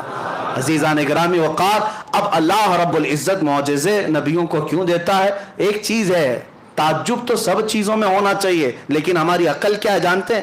اللہ رب العزت کے نظام میں ایک عادت ہے اور ایک قدرت ہے. ایک عادت ہے اور ایک قدرت ہے. دونوں چیزیں آپ کو سمجھا رہا ہوں. شادی ہو گئی شوہر اور بیوی کی، بچہ ہوا، آپ مانیں گے کہ نہیں کہ ہاں فلاں کو ایک بیٹا ہو گیا، ایک بیٹی ہو گئی؟ کوئی تعجب کی بات ہے تعجب کی بات، لیکن تمہاری عقل عادی ہو گئی. روز دیکھتے ہیں بچے پیدا ہو رہے ہیں تو آپ کو تعجب نہیں لگتا. تعجب کیا ہے؟ سوچنا چاہیے. کسی سے پوچھو، ایک نطفہ ہی تو گیا تھا، ایک پانی کا قطرہ ماں کے پیٹ میں گیا، پھر وہ قطرہ بڑا کیسے ہوا، وہ قطرہ پھر گوشت کیسے بنا، اس میں ہڈیاں کہاں سے آئی، چہرہ کیسے بنا، کان ناک کیسے بنے، یہ ہاتھ پیر کیسے بنے، اور پھر باہر کیسے آیا. شکل گئی ایک قطرے میں تھی، بن کر کے کوئی اور شکل آئی. ہے تو یہ بھی تعجب کی بات، لیکن روز دیکھ رہے ہیں، اس لیے اس کو عادت کہتے ہیں. اس کو کیا کہتے ہیں؟ عادت. اللہ تبارک و تعالیٰ کے نظام میں کچھ چیزیں عادت ہے وہ بھی تعجب کی بات، لیکن وہ عادت ہے. زمین میں بیج ڈال دیا، پودا اگایا، تعجب ہوتا ہے آپ کو؟ نہیں ہے تعجب کی بات. یہ ہے تعجب کی بات. میاں ہتھیلی میں آپ بیج لے کر کے کھڑے رہو، کیوں نہیں پودا اگتا؟ کیوں نہیں اگتا؟ زمین میں بو دو، مٹی صاف کر دو، کل کو دیکھو تو وہاں سے زمین کا سینہ چیر کر باہر آتا ہے، پودا نکل آیا. پودا ہی نہیں، درخت بنتا چلا گیا. اب آپ، یہ تعجب کی بات ہے لیکن پوچھتے نہیں کیوں؟ یہ عادت ہے. یہ کیا ہے؟ عادت ہے. آپ کبھی یہ نہیں پوچھتے کہ میں ایک روٹی کھایا تھا آٹے کی، ایک روٹی کھایا تھا آٹے کی، وہ تھی گیہوں کے آٹے کی، جو کے آٹے کی، کھایا تھا 4 ٹکڑے کر کے، 5 ٹکڑے کر کے، لیکن جب اندر گئی تو بعد میں پتا چلا کہ کچھ حصہ گوشت بنا، کچھ حصہ خون بنا، کچھ حصہ منی بنا، کچھ حصہ پیپ بنا، اور کچھ حصہ فضلہ بن کر نکل گیا. ایک روٹی 5 چیزیں کیسے پیدا کر رہی؟ لیکن تعجب کسی کو نہیں. کیوں؟ یہ عادت ہے یہ بھی تعجب کی بات، لیکن یہ عادت ہے. اب عادت کے خلاف کبھی کوئی کام ہوتا ہے تو اسے قدرت کہا جاتا ہے. عادت کے خلاف کوئی کام ہوتا ہے تو اسے کیا کہا جاتا ہے؟ قدرت. اللہ رب العزت پورے نظام کو ہمیشہ عادت سے ہی چلاتا ہے.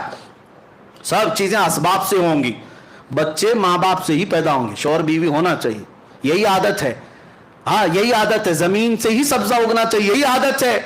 लेकिन मौला कभी कभार अपनी कुदरत को दिखाता है, कभी कुदरत को दिखाता है। तब दिखाना हो तो बगैर बाप के सिर्फ मरियम से ईसा को पैदा करता है।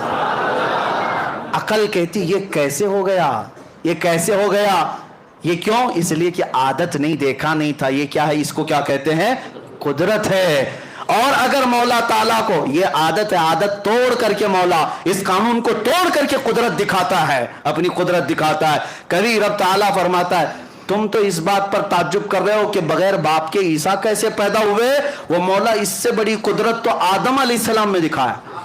आदम अलैहिस्सलाम की ना बाप है ना माँ है, कोई नहीं, लेकिन अल्लाह ने मिट्टी से पैदा किया, ये कुदरत है। हर ऊंटनी कहां से पैदा होगी? बच्चा, ऊंटनी का बच्चा किससे पैदा होगा? ऊंटनी से ही पैदा होगा। लेकिन सालेह अलैहिस्सलाम एक पत्थर पर लकड़ी मारते हैं, पत्थर से ऊंटनी पैदा होगी। ये कैसे हो सकता है? ये क्या है? ये आदत नहीं, ये क्या है? कुदरत है, ये कुदरत है। अब सुनिए, अल्लाह तबारक व तआला के निजाम में आदत भी है और कुदरत भी है। कुदरत क्यों दिखाता है? मुनकिरीन को दिखाता है रब तबारक व तआला कि तुम हमेशा ये मत समझना कि अल्लाह जैसी आदत है वैसा करने पर मजबूर है। वो मजबूर नहीं, वो आदत और ये कानून को तोड़कर इसके खिलाफ अपनी कुदरत का भी इजहार फरमाता है। आप सुनो, हजरत उज़ैर अलैहिस्सलाम एक बार जा रहे थे, उनको एक बस्ती नजर आई जो उजड़ी हुई थी। पूछा है अल्लाह क्या इसको फिर तू दोबारा जिंदा फरमाएगा? उज़ैर अलैहिस्सलाम को अल्लाह ने सुला दिया, 100 साल के लिए सुलाया। 100 साल सोए रहे। अब मुझे बताओ, 100 साल के बाद जब उज़ैर अलैहिस्सलाम उठे तो उनका जिस्म भी सही सलामत है, सब कुछ सामान भी सलामत है, लेकिन उनको क्या लग रहा था? जमाना कुछ गुजरा ही नहीं, आधा दिन हुआ होगा। आमतौर पर 100 साल किसी के मर जाने के बाद जिस्म सड़ जाना चाहिए, गल जाना चाहिए, लेकिन अल्लाह ताला ने आदत के मुताबिक नहीं, कुदरत का इजहार फरमाया। ये क्या है? ये कुदरत है। अब सुनिए, नबी को जो मौजज़ा दिया जाता है ये आदत नहीं होती, ये कुदरत का इजहार होता है। ये क्या होता है? कुदरत का इजहार। हैंड पाइप से जब आप चलाते हैं, पानी कहां से आता है? जमीन से आता है। ताज्जुब तो इसमें भी होना चाहिए, कैसे पानी आ रहा है, कैसे पानी आ रहा है? नीचे से पूरे प्रेशर के साथ पानी आता है, हैंड पाइप चला रहे हैं, लेकिन रोज देख रहे हैं, इसलिए ताज्जुब नहीं होता। अब मौला ताला जो दिखाता है क्या है? महबूब अपना हाथ रखो, उंगलियों से पानी जारी करो, उंगलियों के बीच से। अब ये क्या है? अल्लाह की कुदरत है, अल्लाह की कुदरत है। रोज सूरज का टाइम फिक्स है, रोज सूरज का टाइम फिक्स है, इतने बजे निकलेगा, इतने बजे डूबेगा, सबको आदत है। हालांकि ये भी सोचना चाहिए इसे निकालता कौन है, डुबाता कौन है? इसे निकालता कौन है, डुबाता कौन है? लेकिन कोई ताज्जुब करता नहीं है, कोई ताज्जुब नहीं करता। लेकिन अल्लाह रब्बुल इज्जत इसी आदत के निजाम को खत्म फरमाकर अपने महबूब को यह जलवा देता है, महबूब इशारा करो, डूबा हुआ सूरज निकला है। ये क्या है? ये इसको क्या कहते हैं? कुदरत कहते हैं। आप सुनो, अल्लाह ताला की आदत के मुताबिक सफर भी जो है नॉर्मल होता है। कोई घोड़े से, कोई ऊंट से, कोई कार से, कोई ट्रेन से, कोई प्लेन से, सब सफर करते हैं, सबकी स्पीड अलग है, सबका अपना अपने रफ्तार और तेजी तय है, मुमकिन है और सब फिक्स है। अगर रसूल भी वैसा ही सफर करते तो रसूल का कमाल क्या था? अगर हुजूर भी घोड़े का सफर करते, ऊंट का सफर करते, बरसों जाते, हुजूर का कमाल क्या था? सब मानते हैं हाँ ऐसा तो होता है, हम भी सफर करते हैं। हुजूर सल्लल्लाहु अलैहि वसल्लम उस वक्त अगर बैतुल मुकद्दस ही जाकर 1 घंटे में वापस आते, आज की कौम तो कहती है तो मुमकिन है, रॉकेट इतना तेज जाती है, रॉकेट इतना तेज जाती है। लेकिन रब ताला ने अपने हबीब के पास अपनी ऐसी कुदरत दिखाया कि अभी जमाना 1,00,000 साल भी चले, मेरे महबूब की रफ्तार को नहीं पहुंच सकता, रसूल की रफ्तार को नहीं पहुंच सकता। इसी को अब हम खत्म करते हैं मेरे अजीजों। मेराज का फलसफा हकीकत में कोई वाकया, कोई किस्सा, कोई कहानी नहीं, बल्कि मैं कहता हूं ये ईमान और निफाक को पहचानने की कसौटी है। ये निफाक और ईमान को पहचानने की कसौटी है। इसलिए अल्लाह तबारक व तआला तुम्हें ये मजलिस मुबारक फरमाए कि आज ये जगमगाते हुए चेहरे और ये खिलखिलाते हुए चेहरे और दिलों के अंदर ये खुशी रखते हुए चेहरे, ये किसी और के लिए नहीं, अपने रसूल के लिए हैं। हम रसूल पाक के तज़किरे पर खुश होते हैं और होना भी चाहिए। जिसको जिससे मोहब्बत होती है उसके जिक्र से खुशी आ ही जाती है, और जिसको जिनके तज़किरे से खुशी होती है वो जाए उनकी महफिलों में, उनके झंडे उठाओ, उनके नारे लगाओ, हमें उससे कोई गरज नहीं। हम कल भी रसूलुल्लाह के थे, आज भी रसूलुल्लाह के। और फिर हम ये कहते हैं बतला दो गुस्ताख नबी को गैरत सुन्नी जिंदा है, उन पे मर मिटने का जज्बा कल भी था और मेरे नबी से मेरा रिश्ता, लब पे नाते पाक का नगमा, अपना सब कुछ गुंबद खजरा। आखिर दावाना अनिल हम्दुलिल्लाहि रब्बिल आलमीन।